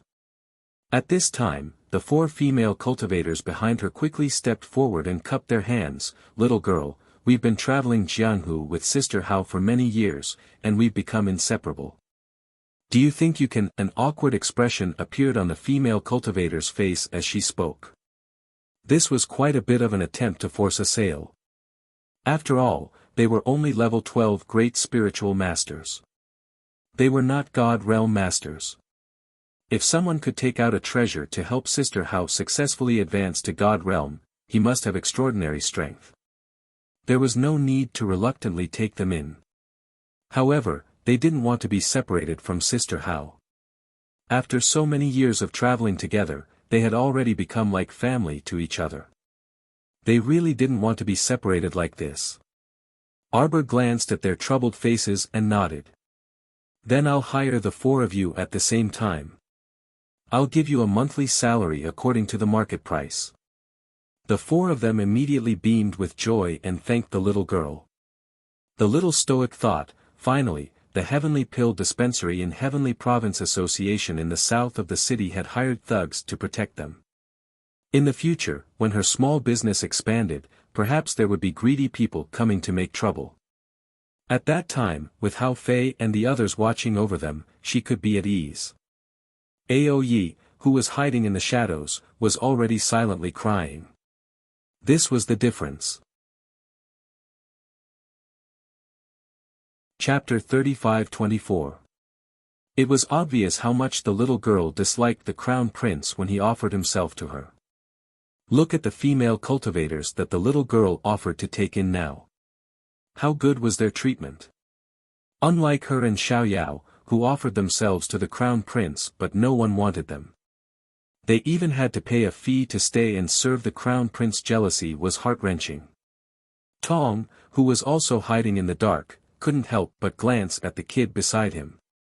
He elbowed him and asked, "What are you doing?" He suddenly looked like he had nothing to live for. It didn't seem like anything had happened.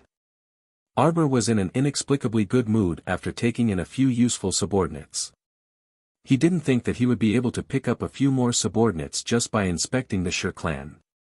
Master Jojo's luck was on his side. It was unstoppable. Jolin was also very happy. Nibbling on the chicken leg in his hand, he asked, "Sister, do you think the Shi clan will be able to escape from this array?" "It's coming, it's coming." A commotion broke out. Everyone looked up at the sky above the Shi clan. They saw an old man with white hair and beard leaping into the air. Abruptly, he launched several palm strikes at the sky above the Shi clan's courtyard.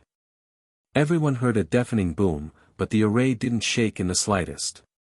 Then, under the lead of the white-haired old man, dozens of elders of the Shi clan launched dozens of attacks in the direction of the old man's palm strikes. Everyone's eyes lit up. They said excitedly, "It seems that the Shi clan has finally figured out a way to deal with this array after a night of silence. They're launching fierce attacks at the same point on the array's barrier. If this continues, the array will definitely break." A group of onlookers were watching the show with relish, and there were also some idle people there who were explaining a thing or two. Such a big commotion naturally attracted more and more people to gather at the Shi clan's entrance. Arbor's lips curled into a faint sneer. After watching for a while, he said to the kids, "There's nothing to see. Let's go home and eat." Jolin and the others had been watching the show at the Shi clan's entrance for a long time. They were basically full of fruits and snacks. Hearing their sister's words, they squeezed out of the crowd and followed Arbor back to the Qiao residence on Changle Street. "Sister, when are you going to deal with them?" Jolin asked curiously. "How did the Shi family offend you?" "They are the employers behind the group of people who went to the Lower Star region to commit violence." "What?" Xiao Lin and Xiao Sun both exclaimed. Jolin took a bite of the apple and said, "Sister, you have to teach them a lesson." Arbor smirked. "We'll talk about it in 3 days." Hao Fei's group of 5 finally understood. So the large talisman array in front of the Shi family's door was set up by their little master. "Let's go. I'll take you guys to the Southern Sky Manor, Arbor said to Hao Fei and the others. 3 days passed in the blink of an eye. Early in the morning, Arbor found Stay Up Late and a few others to lead the way. He led a group of purple forest guards straight to the Shi family's doorstep. The pork that had been simmered for 3 days was ready for oil extraction. Arbor gestured with her eyes. Immediately, a purple forest guard stepped forward and brought a chair for her. Little Crown Princess sat down boldly. She took the list of compensation that Li Yi handed her and gave it a shake. The list of compensation fell to the ground. Let's shout, Little Crown Princess said. Everyone inside, listen up. Chapter 35-25. The corner of Ao Ye's mouth twitched. He cleared his throat and immediately shouted, the Shi family members inside, listen up. You're currently trapped in a triple confinement and rebound talisman matrix. If you want to leave, you must agree to our 18 conditions. Everyone was speechless as they looked at Stay Up Late, who was shouting. Stay Up Late couldn't help but twitch the corner of his mouth when he saw everyone looking at him. His voice was trembling with laughter. Cough, 18 conditions. None of them can be missing. If you agree, just shout. If you don't, you can continue wasting your time in that talisman matrix. The white-haired Grand Elder led dozens of Shi family elders and naturally heard Ao Ye's shout. He spat angrily, ignorant brat, who are you? Why don't you go all out and fight with us? Be serious. Arbor's face was stoic as he turned to look at Ao Ye, who was about to speak. Ao Ye coughed and hastily suppressed the laughter in his heart. He put on a serious face and continued shouting in a serious tone, the Shi family members inside, listen up. We have 18 conditions. If you agree, shout good. Good my ass. I won't agree to even one condition, let alone 18. Do you think you can trap us Shi family members with a lousy talisman matrix? Dream on. This talisman matrix will one day run out of talisman energy and self-destruct. Just you wait, you little bastard. One of the Shi family elders shouted angrily. The little stoic said expressionlessly, this person's words are unbearably vulgar. Use the 5-blow thunderclap to wash his mouth. Then, she flicked her fingers and dozens of jade talismans flew up like streaks of light, directly entering the center of the triple talisman matrix. Not long after, a person's blood-curdling wail and howl could be heard from inside, accompanied by thunderous booms. The spectators outside all jumped in fright. The confinement talisman matrix had trapped the Shi family members inside for 3 to 4 days, but it had never attacked anyone before. Wow, as soon as this little stoic came here, she immediately set up an attack talisman matrix and started attacking the several elders in the matrix in a matter of minutes. Stay Up Late flashed a warm smile and shouted at the Shi family members inside, the Shi family members inside, listen up. Yell if you agree to the 18 conditions. If you don't agree, then you can continue to endure. Even the Daluo immortals can't save your clan. The little girl sat on the stool expressionlessly and took out a plate of cut fruits from Paradise Planet. While she ate them absent-mindedly, she threw out one set of rune rays after another. Stay Up Late was sweating like a waterfall as he looked at his little crown princess. He felt that the little crown princess's gloomy face was a little scary. If she was willing to speak, it meant that at least the situation had not developed into a very bad one. Once the little fellow did not even have the mood to talk, that meant that she wanted to destroy the Shi family. Dragging it out won't do you much good. Stay Up Late continued to persuade them earnestly. Don't think that our little master's talisman matrix will run out of talisman energy one day. You have no idea how many similar talisman matrices our little master has. 3 days won't exhaust your food and water, but what about 5, 7, or 15 days?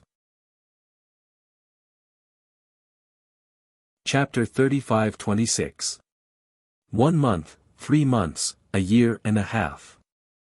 Ao Ye tried to persuade them with reason and emotion. Listen to me. Just agree to these 18 conditions. Let's sit down and talk about the compensation peacefully. Compensation. For some reason, the Shi family felt that these two words sounded a little familiar. At the same time, the spies lying in ambush outside the Shi family's house had already returned to their respective houses to report the results of their investigation. The young Crown Prince Consort is abnormal, family head. Young Crown Prince Consort, there's nothing left to play with now. She's going straight to the Shi family's door and using the Five Thunders array to suppress them. Now she's asking for compensation. Master, in my opinion, it's better to play it safe. Who knows if this fire will burn our house down if we go to the rescue? Such conversations were widely spread among the aristocratic families of all sizes in the capital. Everyone knew that it was that little pervert, the young Crown Prince Consort, who had set up this confinement array to trap the entire Shi family inside. 18 conditions for compensation. It's not a lot. Agree to it and I guarantee you won't lose out.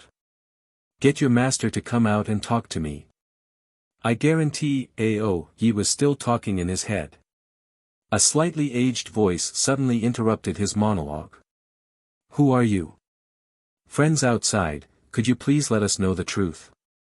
In this world, there are only a few families who can make the Crown Princess come to their door to collect their debts, Arbor said coldly. The Shi family is one of them.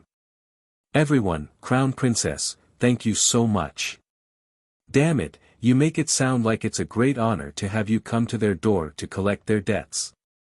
They must have had 8 lifetimes of bad luck. By this time, Master Shi had already been helped to the courtyard and stood in the middle of the courtyard. Crown Princess, I didn't expect you to be the one who attacked the Shi family.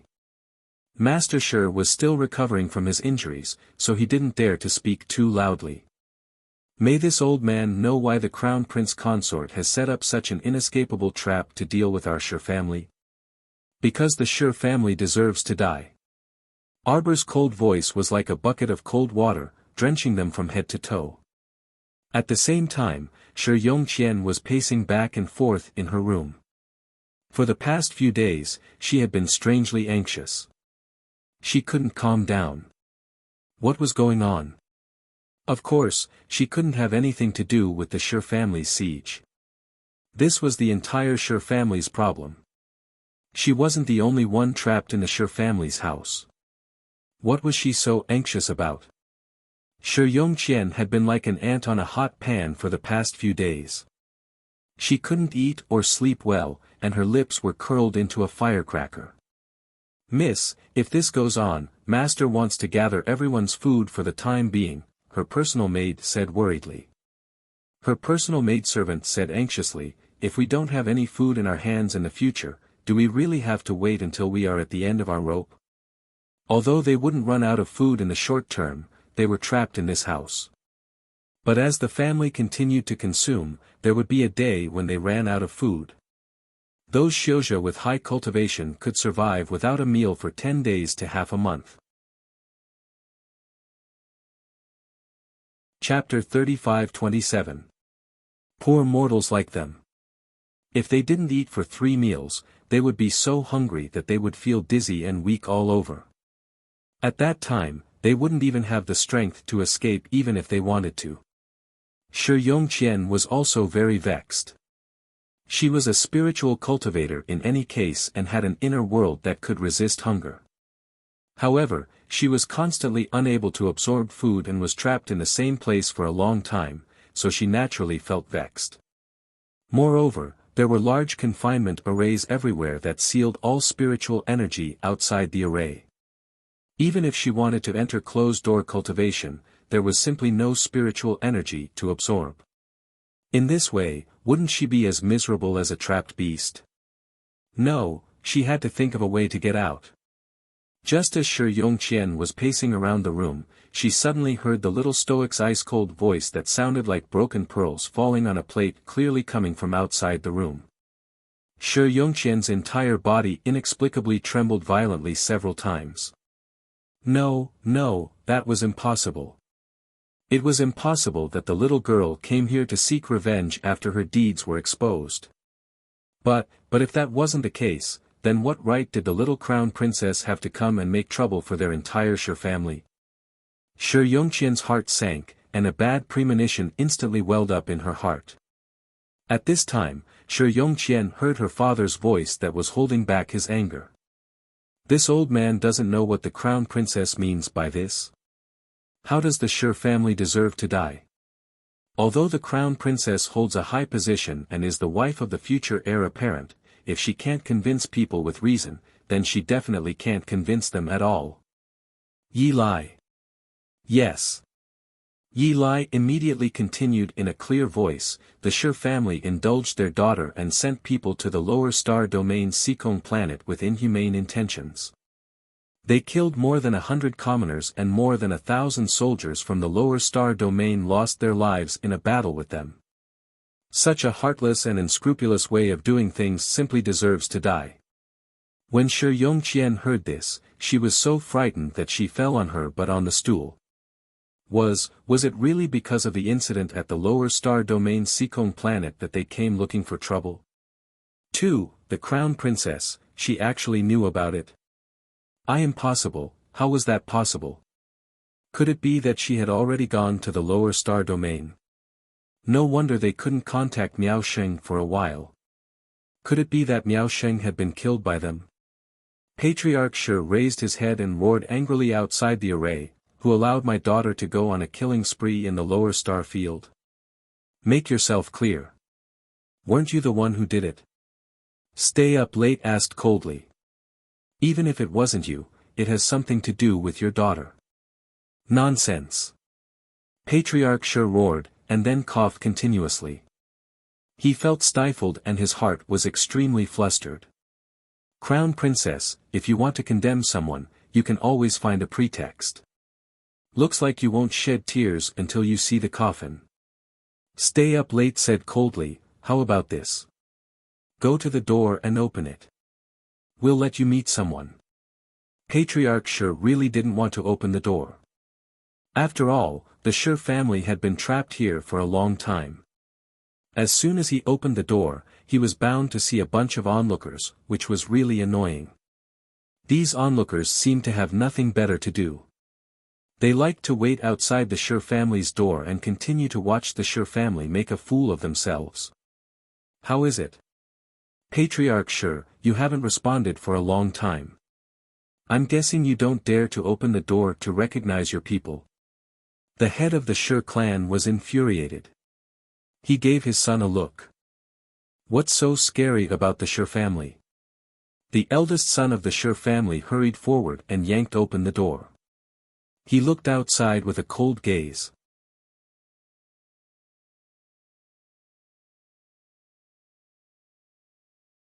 Chapter 35-29. He then spoke of how he captured Jolin and how he colluded with the Pangu clan to send a group of subordinates to throw the entire Mo kingdom capital into chaos. He recounted it all in a smug manner. Everyone was flabbergasted. They stared incredulously at the smug Miao Sheng and couldn't help shuddering. This person was done for. Miao Sheng deserves 10,000 deaths. Even 10,000 deaths wouldn't be enough to atone for his crimes, Arbor said coldly. Where are the Crown Princess personal guards? Here. This person harbors evil intentions and is deranged. He shall be sentenced to the most severe punishment. Arbor's icy voice fell into everyone's ears without the slightest bit of warmth. It was like icy spring water flowing past, chilling everyone's hearts. Cripple his cultivation and execute it in public. Serve as a warning to others. Yes. The Purple Forest Guard swarmed forward and broke Miao Sheng's arms and legs, crippling his spiritual energy. They picked him up like he was a little chick and dragged him to a nearby pillar to tie him up. The pain of having his cultivation crippled caused Miao Sheng to snap out of his daze from the talisman's control. He couldn't help but cry out, Patriarch, eldest young master, save me. Save Patriarch. I was also acting according to second Mrs. orders. Patriarch, save me. I am so loyal and devoted to the Shi family. You can't treat me like this. Save me, ah. Save me. Ah. As pieces of flesh and blood splattered down, Miao Xing let out blood-curdling screams. The onlookers crowding around the Shi family's entrance never expected to see such a gory scene and hastily retreated in fright. The timid women hastily picked up their children and ran home to hide, not daring to watch the spectacle any longer. Arbor said coldly, "Hand over Shi Yongqian's head and this crown princess will release all the children under the age of 10 in the Shi family." "Crown princess, please quell your anger. The Shi family is innocent. The child is innocent, but for the sins your Shi family has committed in the lower star region, I'm afraid that even the lives of your entire family would not be enough." Arbor said coldly, "If I don't punish you severely today, how can I face the thousands of broken families in the lower space zone?" "No." Patriarch Shi immediately panicked. He was completely flustered now. Offending this young crown princess was equivalent to offending the crown prince of the divine land. The crown prince was so powerful that the purple forest guard alone would be difficult for the Shi family to deal with. Of course, he didn't dare to confront the little crown princess directly. He hurriedly cried out, "The crown princess is wise. Miao Xing's mistake has nothing to do with the Shi family." At this time, Miao Xing had already been cut dozens of times. When he heard Master Shi's excuse, he immediately shouted, "Bullshit! Is the Shi family afraid to admit what they did? Did second young mistress Shi instruct me to do all these?" Second young mistress Shi also said that she would capture all the crown princess's family and bring them to the divine land. Then, she would force the crown princess to mutilate herself and beg for mercy. A cold glint flashed across Ao Ye's eyes. He yelled, "How dare she!" Separated by the transparent talisman array, Patriarch Shi fell to his knees at the door and cried out in alarm, "The crown princess is wise, the crown princess is wise. This has nothing to do with the Shi family. If you blame it on the Shi family, then you're being too extreme. Yes, this was all caused by second young mistress Shi Yongqian." When the eldest son of the Shi family came to his senses, he quickly knelt and cried out. Chapter 35:30. Crown Princess, the person you're looking for should be her. Go, call second miss out. Patriarch Shi turned around and bellowed at an elder. What did this unfilial daughter do to offend the crown princess and implicate the entire Shi family? Xiao Mu carefully scrutinized this family head Shi's panic-stricken expression, and she instantly became puzzled. A person's first reaction in a moment of fear and anxiety could not be faked. Patriarch Shi's current behavior made it seem as if he was completely unaware of Shi Yongqian's actions. Could it be that Shi Yongqian had sent Miao Xing to the lower star domain to capture people on her own and had nothing to do with the Shi family? Or the real mastermind behind Shi Yongqian might not be as simple as Patriarch Shi. She seemed to have thought of something as her eyes flickered. Patriarch Shi, I, the crown princess, am a fair and impartial person. I will not wrong the Shi family for no reason, Arbor said coldly. Do you dare to accept my dictum talisman's test? I dare. I dare. Patriarch Shi hurriedly raised his head and said resolutely, I dare. He no longer cared about being a laughing stock in front of the crowd. If he could save the lives of more than 1,000 people in the Shi family, even if he had to lose face, what harm was there in making a sacrifice? Seeing his resolute expression, Xiao Mu believed him a bit more in her heart. Nodding, she flicked a dictum talisman and asked a few simple questions before keeping it. She looked coldly at Patriarch Shi and said, I, the crown princess, want to confront Shi Yongqian face to face. Second miss is here. Second miss is here. Everyone turned around and saw two elders angrily escorting a woman with messy hairpins and long hair. They were escorting her all the way here. Kneel. Patriarch Shi roared furiously. You unfilial daughter. My daughter, my daughter. Madame Sure cried as she chased after them. She wanted to stop them from abusing her daughter, but an elder flung her onto the blue and white tiles with a flick of his sleeve. You dare to cry? Master Sure scolded harshly, it's all your fault for spoiling her all the time and raising her to be so lawless and arrogant. Now, the entire family had been implicated. You've completely disgraced me. Madame Sure sobbed a few times and wanted to refute, but Master Sure glared at her. Shi Yongqian was forced to kneel on the ground. She felt the hair on her knees stiffen. It was so painful that she almost cried. She turned her head and asked in a soft and delicate voice, Daddy, what are you doing? Patriarch, when I went to the second young Miss room just now, I saw that she had packed up quite a few valuables and was planning to escape. An elder directly exposed her intentions and looked at Shi Yongqian with disdain. Why was she pretending to be weak and innocent now? When he went in just now, she had several bags in her hands and was about to put them into her inner world to escape. He had caused such a huge disaster for his clansmen, yet he still had the face to run away. This was disregarding the safety of the entire clan. Selfish to the extreme. Unfilial daughter. Patriarch Shi shouted harshly again, what have you done? Quickly confess the truth. Shi Yongqian's small face was pale, and she looked like a delicate little white flower. Daddy, what are you doing? What did I do? She saw the stoic-faced crown princess sitting at her door and immediately cursed inwardly. Chapter 35-31. Her maiden heart instantly started pounding nervously. She knelt there and could even hear her own drumming heartbeat. When Madame Sure saw this, she hurriedly pounced over and hugged her daughter as she wailed, Family head, you're discerning. Don't disappoint our daughter's heart. Our daughter has been well-mannered and sensible since she was young. How could she possibly send an assassin to the lower realm to kill people? How could she be so capable? She's the most gentle girl. Madame Sure wailed. Arbor didn't wait for Shi Yongqian to argue. Her fingertips moved, and a light abruptly flicked into Shi Yongqian's forehead.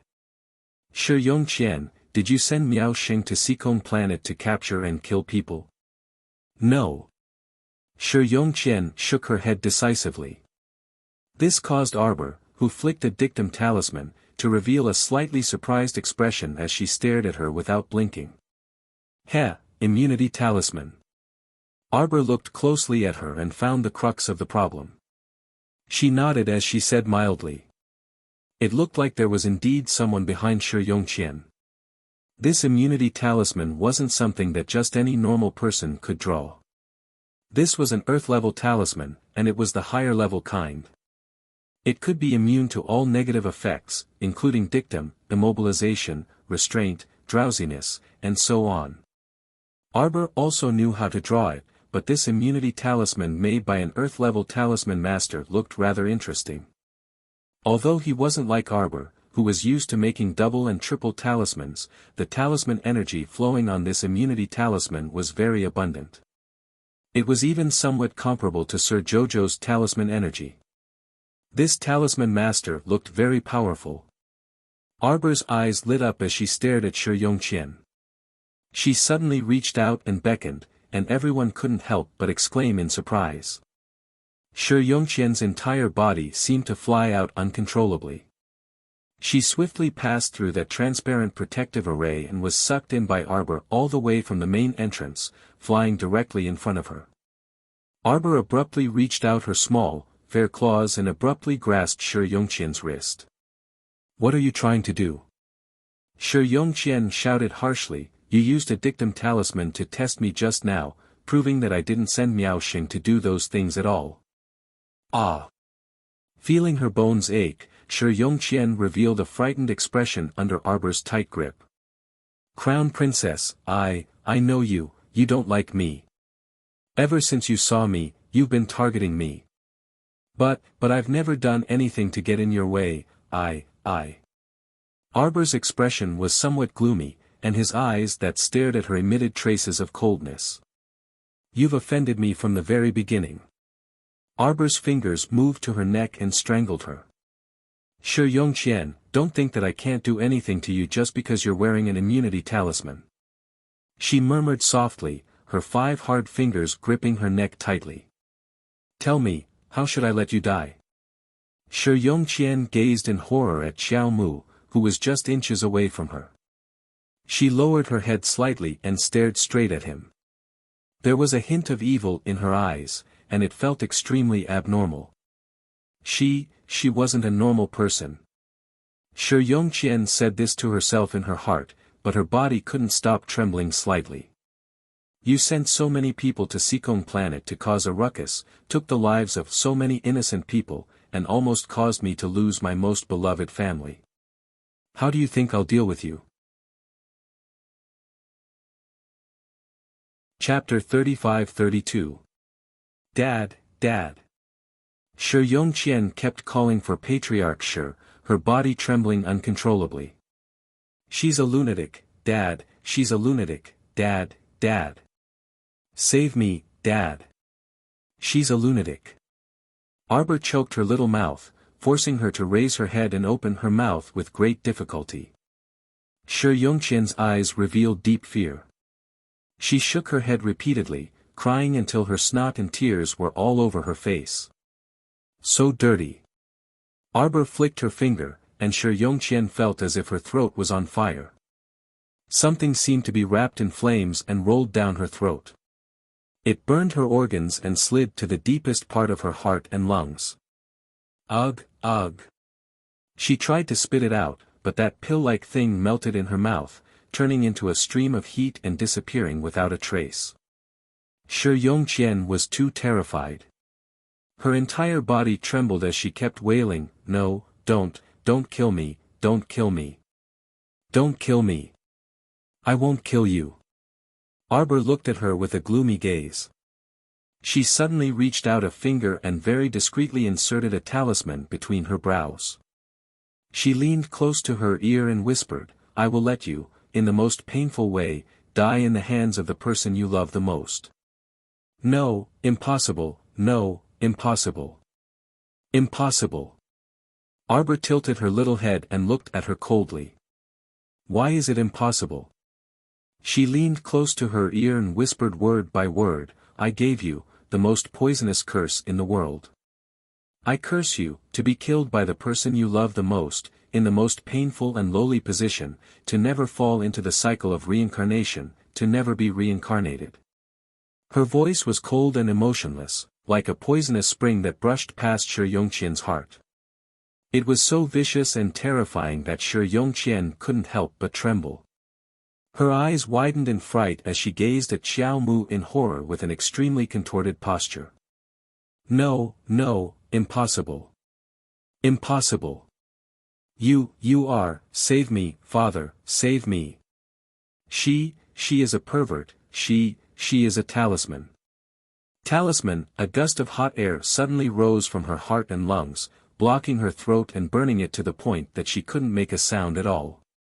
Shi Yongqian wriggled her body and covered her mouth with her hand in panic. Her eyes were filled with shock. She turned her head to look in the direction of her father and the others, and then turned to look in the direction of the crowd of confused citizens.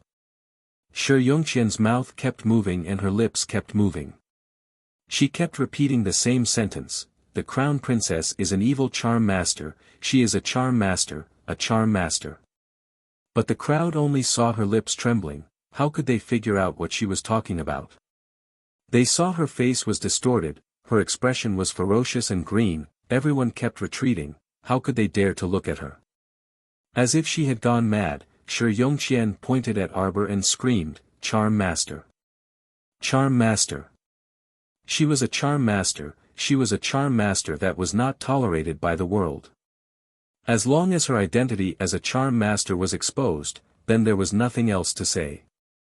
She was bound to become a person who was reviled and despised by the world. Just like that high and mighty Mu family's eldest Miss Mu Rochuan, she was despised by the world and abandoned by her family because her ugly identity as a charm master was exposed. Chapter 35-33. Shi Yongqian looked like she was possessed. The young crown prince consort glanced at her coldly and then retreated several steps. She repeatedly shouted as though she was putting on an act, "Hurry and stop her. This person has gone mad." The purple forest guards quickly rushed forward and blocked Shi Yongqian's path. "Why haven't you retreated yet?" they shouted with disdain. "You'll be held responsible if you disturb the crown princess." Shi Yongqian was about to go crazy. She rushed to the front of the crowd and grabbed a passerby by the chest. Her eyes were practically glowing red as she stared at the passerby. She screamed, "Pen, pen, pen, pen." She wanted to write down the crimes of the young crown princess so that this damned talisman master would have nowhere to hide. Arbor flicked his sleeve and opened a small gap in the talisman array above the Shi residence. He looked at Patriarch Shi coldly. "Come out." Family head Shi immediately walked out and bowed to the young crown prince consort. Stay Up Late immediately stepped forward and handed a list of compensation to the Shi family head. Patriarch Shi's eyelids twitched as he read through the list. His heart clenched and tears welled up in his eyes. This compensation was going to empty the entire Shi family's pockets. "Our crown princess has changed her mind. As long as you expel second Miss Shi from the Shi family, her life will be spared," Yi said coldly. "Also, you must abide by the second condition. Hand over all the subordinates related to second Miss Shi and Miao Sheng. The third condition is that the Shi family's mine on Mount Heaven Saint will belong to the crown princess from now on. As for the other miscellaneous items, there are more than a dozen lines of compensation. You've seen them yourself just now. You have half a month to settle all the compensation. Sign it if you can. If you can't, fine, fine, fine." Patriarch Shi wanted to cry but had no tears. But what else could he say? It was already good enough that he could save the lives of most of them. He wasn't a fool. How could he not know that Shi Yongqian had indeed sent people to the lower star field to cause trouble? The little crown princess only asked them to hand over the people related to Shi Yongqian and Miao Sheng. Letting go of the rest of the Shi family was already being extremely benevolent. As a matter of fact, the little crown princess also needed this group of people to intimidate those idiots who were ready to make a move. She wanted to warn them not to think too highly of themselves and to take care of themselves. Immediately, the entire Shi family was filled with cries and wails. All the disciples related to Shi Yongqian and Miao Sheng were brought out. Arbor looked at them coldly and handed them over to Stay Up Late. "Listen up. If anyone dares to touch this crown princess's family in the future, I'll kill them.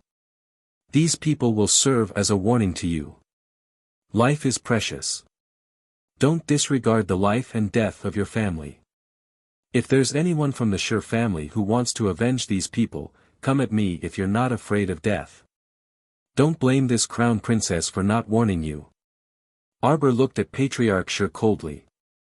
"If anyone from the Shi family comes looking for this crown princess for revenge, this crown princess will destroy your entire family.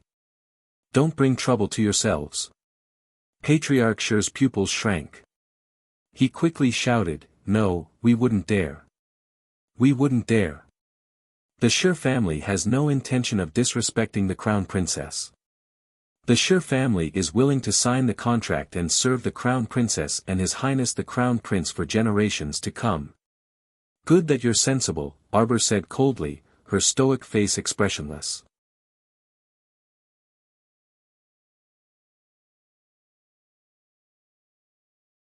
Chapter 35-35. The head of the Shi family didn't even look at her and turned to leave.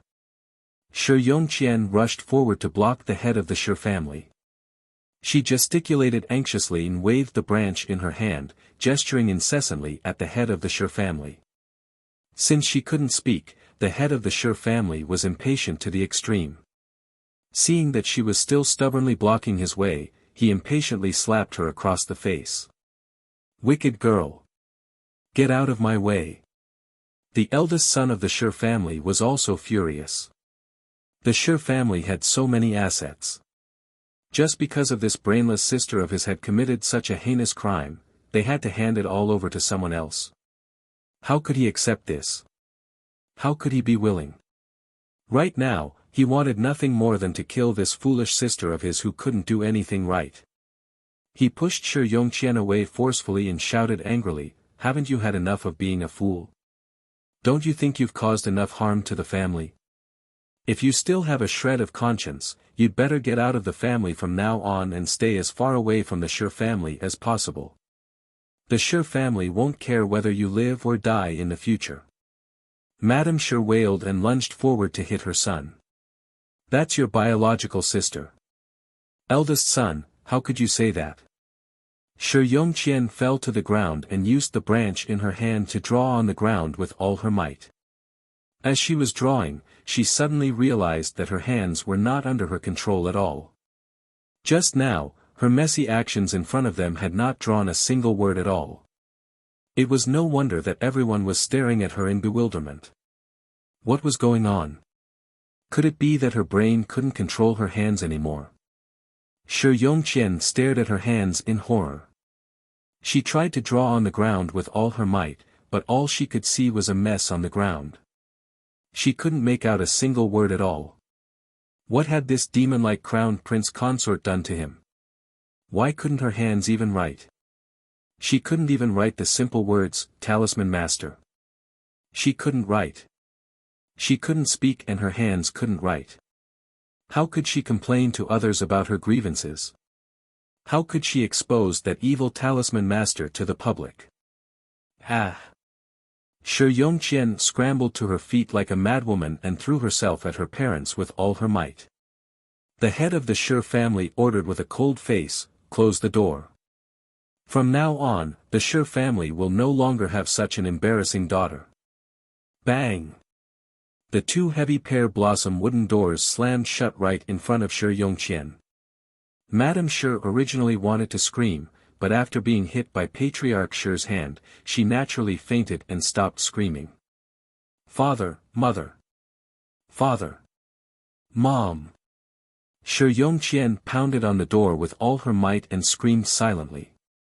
She could not believe that there would be a day where she would be chased out of the Shi family. It was all because of the crown princess. It was all because of that bitch that she was chased out of the Shi family and caused her body to become abnormal. She couldn't even speak and her mind was muddled. She wanted to kill that woman, she wanted to kill that woman. Shi Yongqian went crazy. When she saw the citizens around her, she rushed over like a madwoman. When the commoners saw that she had gone crazy, they immediately scattered like birds and beasts. They all scattered and ran out. Shi Yongqian caught hold of a middle-aged woman. Filled with anger, she turned it into a palm and hit the woman's head. The people around her screamed in shock. They thought that the woman would die after being hit by the second daughter of the Shi family. Chapter 35-36. Who would have thought that second Miss Shi's slap would land on the woman's head like cotton? Not to mention hurting the woman in the slightest, her strength probably wouldn't even be able to kill a mosquito. The woman was originally scared to the point that her face was ashen, but in an instant, she regained her senses as if she had been revived. She pushed away the second young miss of the Shi family and swung her thick and round arm, heavily slapping Shi Yongqian's face. "You little wench, how dare you hit me? If I don't show you my power, you think you're invincible." As she spoke, the woman slapped Shi Yongqian's face several times in a row, causing her head to hit the dirt wall next to her. Shi Yongqian's eyes were filled with fear and disbelief. Her lips trembled as she looked down at her hands and shook her head repeatedly. Her expression was extremely frightened. "No, it's impossible, it's impossible." How could she not have any cultivation? She didn't have any cultivation. No, it couldn't be. It must have been her imagination. How could she have become a cripple? No, no, she wasn't a cripple. She definitely shouldn't be a cripple. She was Shi Yongqian, the high and mighty second miss of the Shi family. She was a master blacksmith, the second miss who had 5 levels of spiritual fire and was in the spiritual realm. Ah! She had become a cripple. It was Arbor, it must be Arbor. Arbor had given her that fiery pill before and had crippled all her cultivation. Ah! Ah! What right does a good-for-nothing like you, who can't even take care of yourself, have to stay by the young master's side? Ridiculous. A cripple like you should die. Why aren't you dead yet? Don't you think you're a cripple living in this world with broken arms and legs like a bedbug? Ha ha ha, a cripple, a cripple, a cripple. A pair of indifferent eyes stared coldly at the woman who was being pushed to the ground and kicked by the fat woman. He pursed his thin lips and didn't say a word. Second master, do you want this subordinate to go and save second monsieur? Who asked you to be a busybody? When the subordinate heard his master's words, he immediately lowered his head and didn't dare to say anything else. Jojo, if you want Shi Yongqian to become a cripple, then I'll do as you wish. Second young master looked at Shi Yongqian coldly and then turned to leave. Shi Yongqian, have you ever thought that in this life, the one who has become a cripple is you? Second young mistress Shi turned around and happened to see a familiar piece of clothing at the corner of the street. The color and style of the fabric at the corner of the clothing were so familiar. Xian. Second young mistress Shi crawled a few steps on the ground in panic. She wanted to shout, but there was no sound. The Shi family's second young mistress finally got up from the ground and stumbled a few steps before she was blocked by a few ruffians and hooligans. A trace of panic flashed through Shi Yongqian's eyes. She dug her fingers into the wall and shook her head at those hooligans. Her eyes were about to pop out of their sockets as she angrily shouted. Without any sound, there would naturally be no deterrence. Oh, so you're a mute. What an ugly face with a bloody head. Her figure is not bad. A few ruffians with bad intentions surrounded Shi Yongqian and grabbed her hands and started to grope her. Second master, second young mistress Shi seems to have been pestered by a few hooligans. You talk too much. Qin Xian glanced at the subordinate indifferently. He didn't even look back at Shi Yongqian and immediately left with his men. Chapter 35-37. Xian, don't go, Xian. Xian, save me, don't go. Xian. Shi Yongqian's eyes revealed a look of despair. She stumbled and tried to break free from the hooligans' encirclement, but someone reached out and hugged her waist. A few hands wandered back and forth on her body with evil intentions. She was so shocked that her eyes rolled back and she almost fainted. Without her cultivation and spiritual power, Shi Yongqian was nothing more than a cripple. She couldn't do anything. She couldn't even beat these soft-footed hooligans in front of her. She could only silently cry and wait for them in horror. Her mouth squirmed as she kept shouting, "Let go of me, let go of me." But those hooligans already had crooked thoughts. How could they let go of the prey that was already in their hands? They dragged her into the alley at the side. The crowd that was originally watching the show couldn't help but slowly disperse.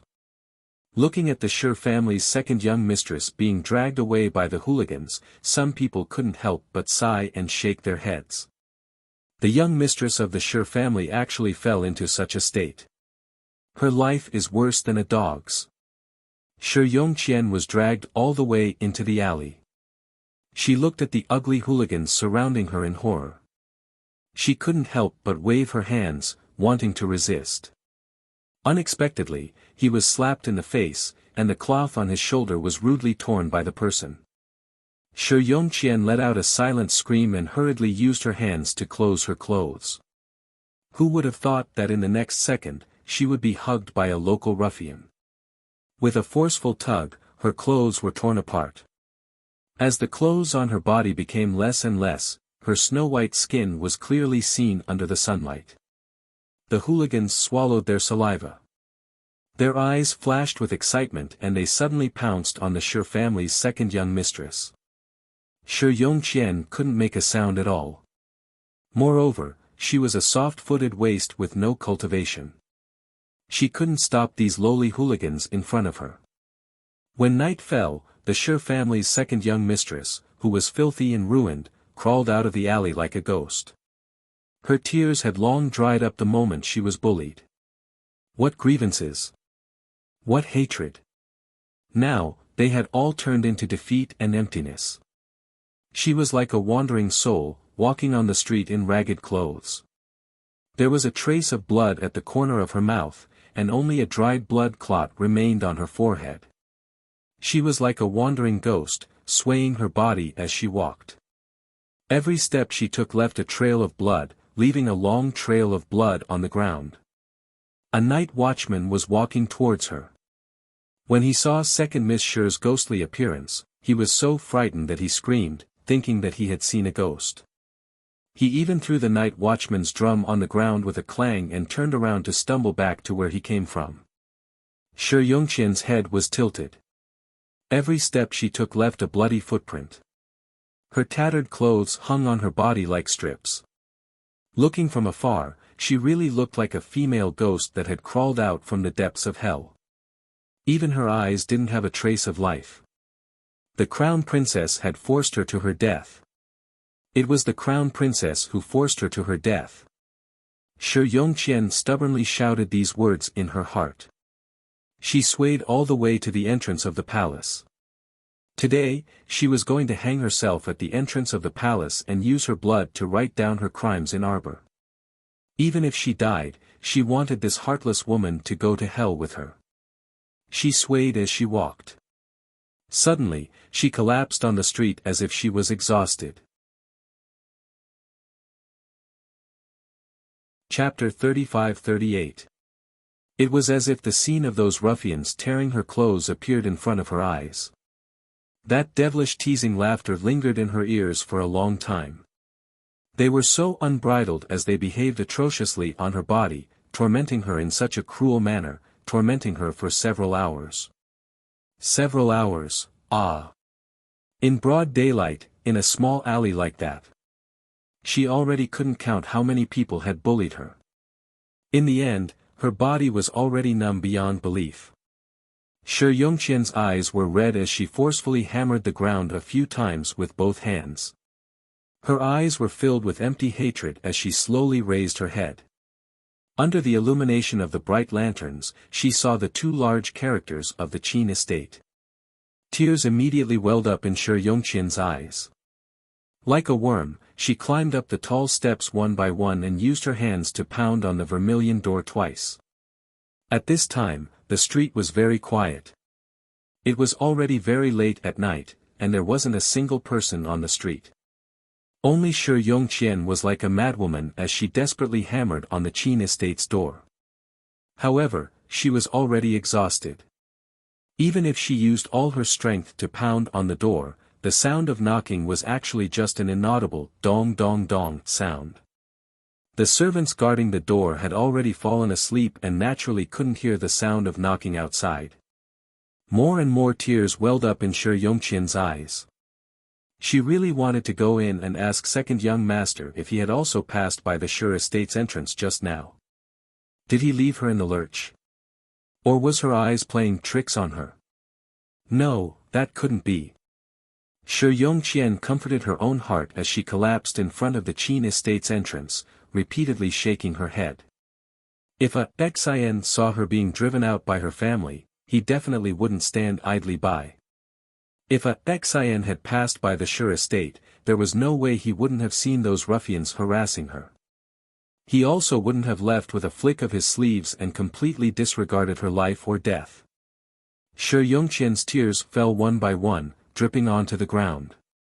Her eyes were filled with tears, completely blurring the night scene in front of her eyes. Suddenly, a black figure appeared in front of her. Shi Yongqian raised her head in astonishment. When she saw the person's face clearly, her eyes couldn't help but reveal an ecstatic expression. Decoration, Wang Cheng. Wasn't he the second young master's personal bodyguard, Wang Cheng? When Huang Yong lifted her up, Shi Yongqian immediately panicked. She lowered her head and looked at the state of her clothes. She hurriedly wrapped her arms around her body, trying her best to hide all the messy marks on her body. Unfortunately, she was almost naked to begin with. No matter how tightly she hugged herself, it was impossible to cover up the lingering marks on her body. No, don't take me to see second young master. I'm so dirty right now. I don't want to see second young master. Shi Yongqian began to cry. She shook her head repeatedly and opened her mouth to speak a series of words. Wang Cheng naturally could not hear her voice. He carried her to the crane garden where the second young master lived. Shi Yongqian felt that today was the darkest day of her life. She was actually forced to appear in the crane garden with her unkempt and filthy appearance. She looked at the young master of the Omega Kotoku who was sitting in the pavilion and playing chess with an enchanting woman in red. He merely sat there without saying anything. Those exquisite features revealed a faint coldness. Under the moonlight, he appeared as handsome and natural as a jade sculpture. Such a beautiful second young master made Shi Yongqian inexplicably feel a trace of inferiority. Chapter 35-39. She hurriedly took a step back, wanting to retreat behind the rockery to hide. Her body was really too dirty, and she didn't want to meet the godlike man in her heart at this time. The enchanting red-clothed woman in the pavilion raised her eyes and chuckled. "Oh, why do you look so disheveled? You look very miserable." Young Master Omega Kotoku placed a piece and frowned. "You're about to lose." "So what if I lose? It's not like I've lost to you for the first time, do I need you to remind me?" That woman winked seductively and flipped over to sit on the chess table, throwing herself into second young master's arms. The twins, Tang Quan and Tang Li, who were standing beside the two, couldn't help but feel disgusted. In the past, they didn't know that Ling was a man. Now that they knew that this freaking old demon liked to pretend to be a woman, they felt that she was strange no matter where they looked at her, and usually kept a respectful distance from her. Young Master Omega Kotoku naturally wouldn't let her throw herself at him, and he directly dodged to the side. Flicking his sleeves, he indifferently said, "Take her to the confinement room." Then, he left without even looking at the item before he used it. Shi Yongqian's heart instantly sank to the bottom of the valley, as if it had fallen into an ice cellar. Was second young master so disgusted that he felt that even a glance at her would dirty his eyes? Just like that, Shi Yongqian's tears fell uncontrollably, and she couldn't hold them back at all. Ling clicked his tongue and threw a green robe to her. "Here, little lady, put it on. TSK, so pitiful. A delicate little beauty has been tormented to this extent. These people are really heavy-handed." Shi Yongqian could hear the mockery in his voice, but there wasn't much sympathy. Her ice-cold fingers tightly gripped the robe on her body, and she found that she was once again picked up by Wang Cheng and brought to the confinement room that young Master Omega Kotoku had mentioned. Of course, she knew what kind of place the confinement room was. It was a small confinement room that the Qin estate used to treat prisoners. She had already suffered such a huge grievance, and second young master still wanted to interrogate her as if she was a criminal. Why? Why did he treat her like this? The bitterness in Shi Yongqian's heart almost drowned her. "Go in." Huang Cheng forcefully pushed her away, and Shi Yongqian's head crashed into a small room. When she turned around, the entire room had already turned dark, and she could only hear a loud clang sound. She pounced to the side of the metal door and knocked heavily on it, calling out silently, "Ah Xin, ah Xin."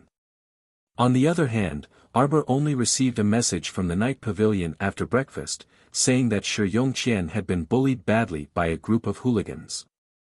After Stay Up Late finished his report, he stood to the side and looked at the little crown princess, who had an uncertain expression on her face.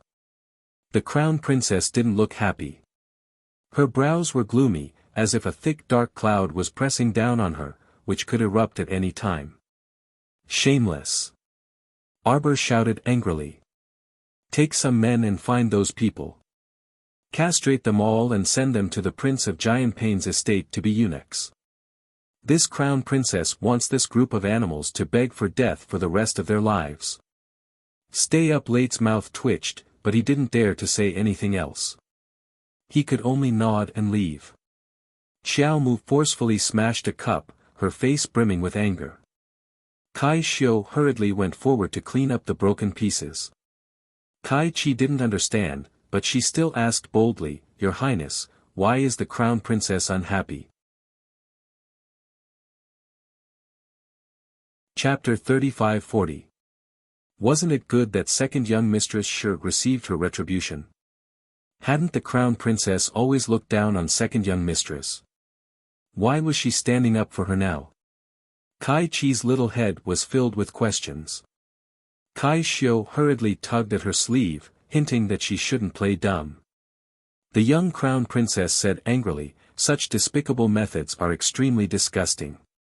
If she wanted to deal with someone, why would she need to resort to such underhanded methods? She could just face the enemy openly. Even if she was an evil person, she should do it openly. She disdained to resort to such tricks.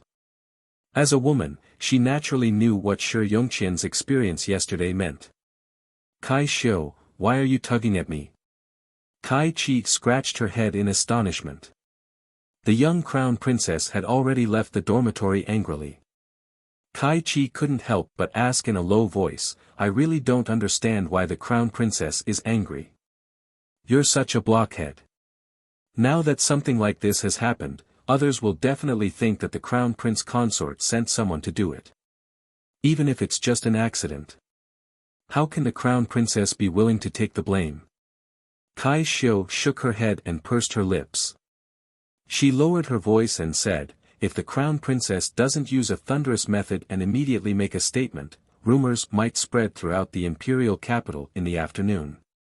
Oh. Kai Chi looked enlightened.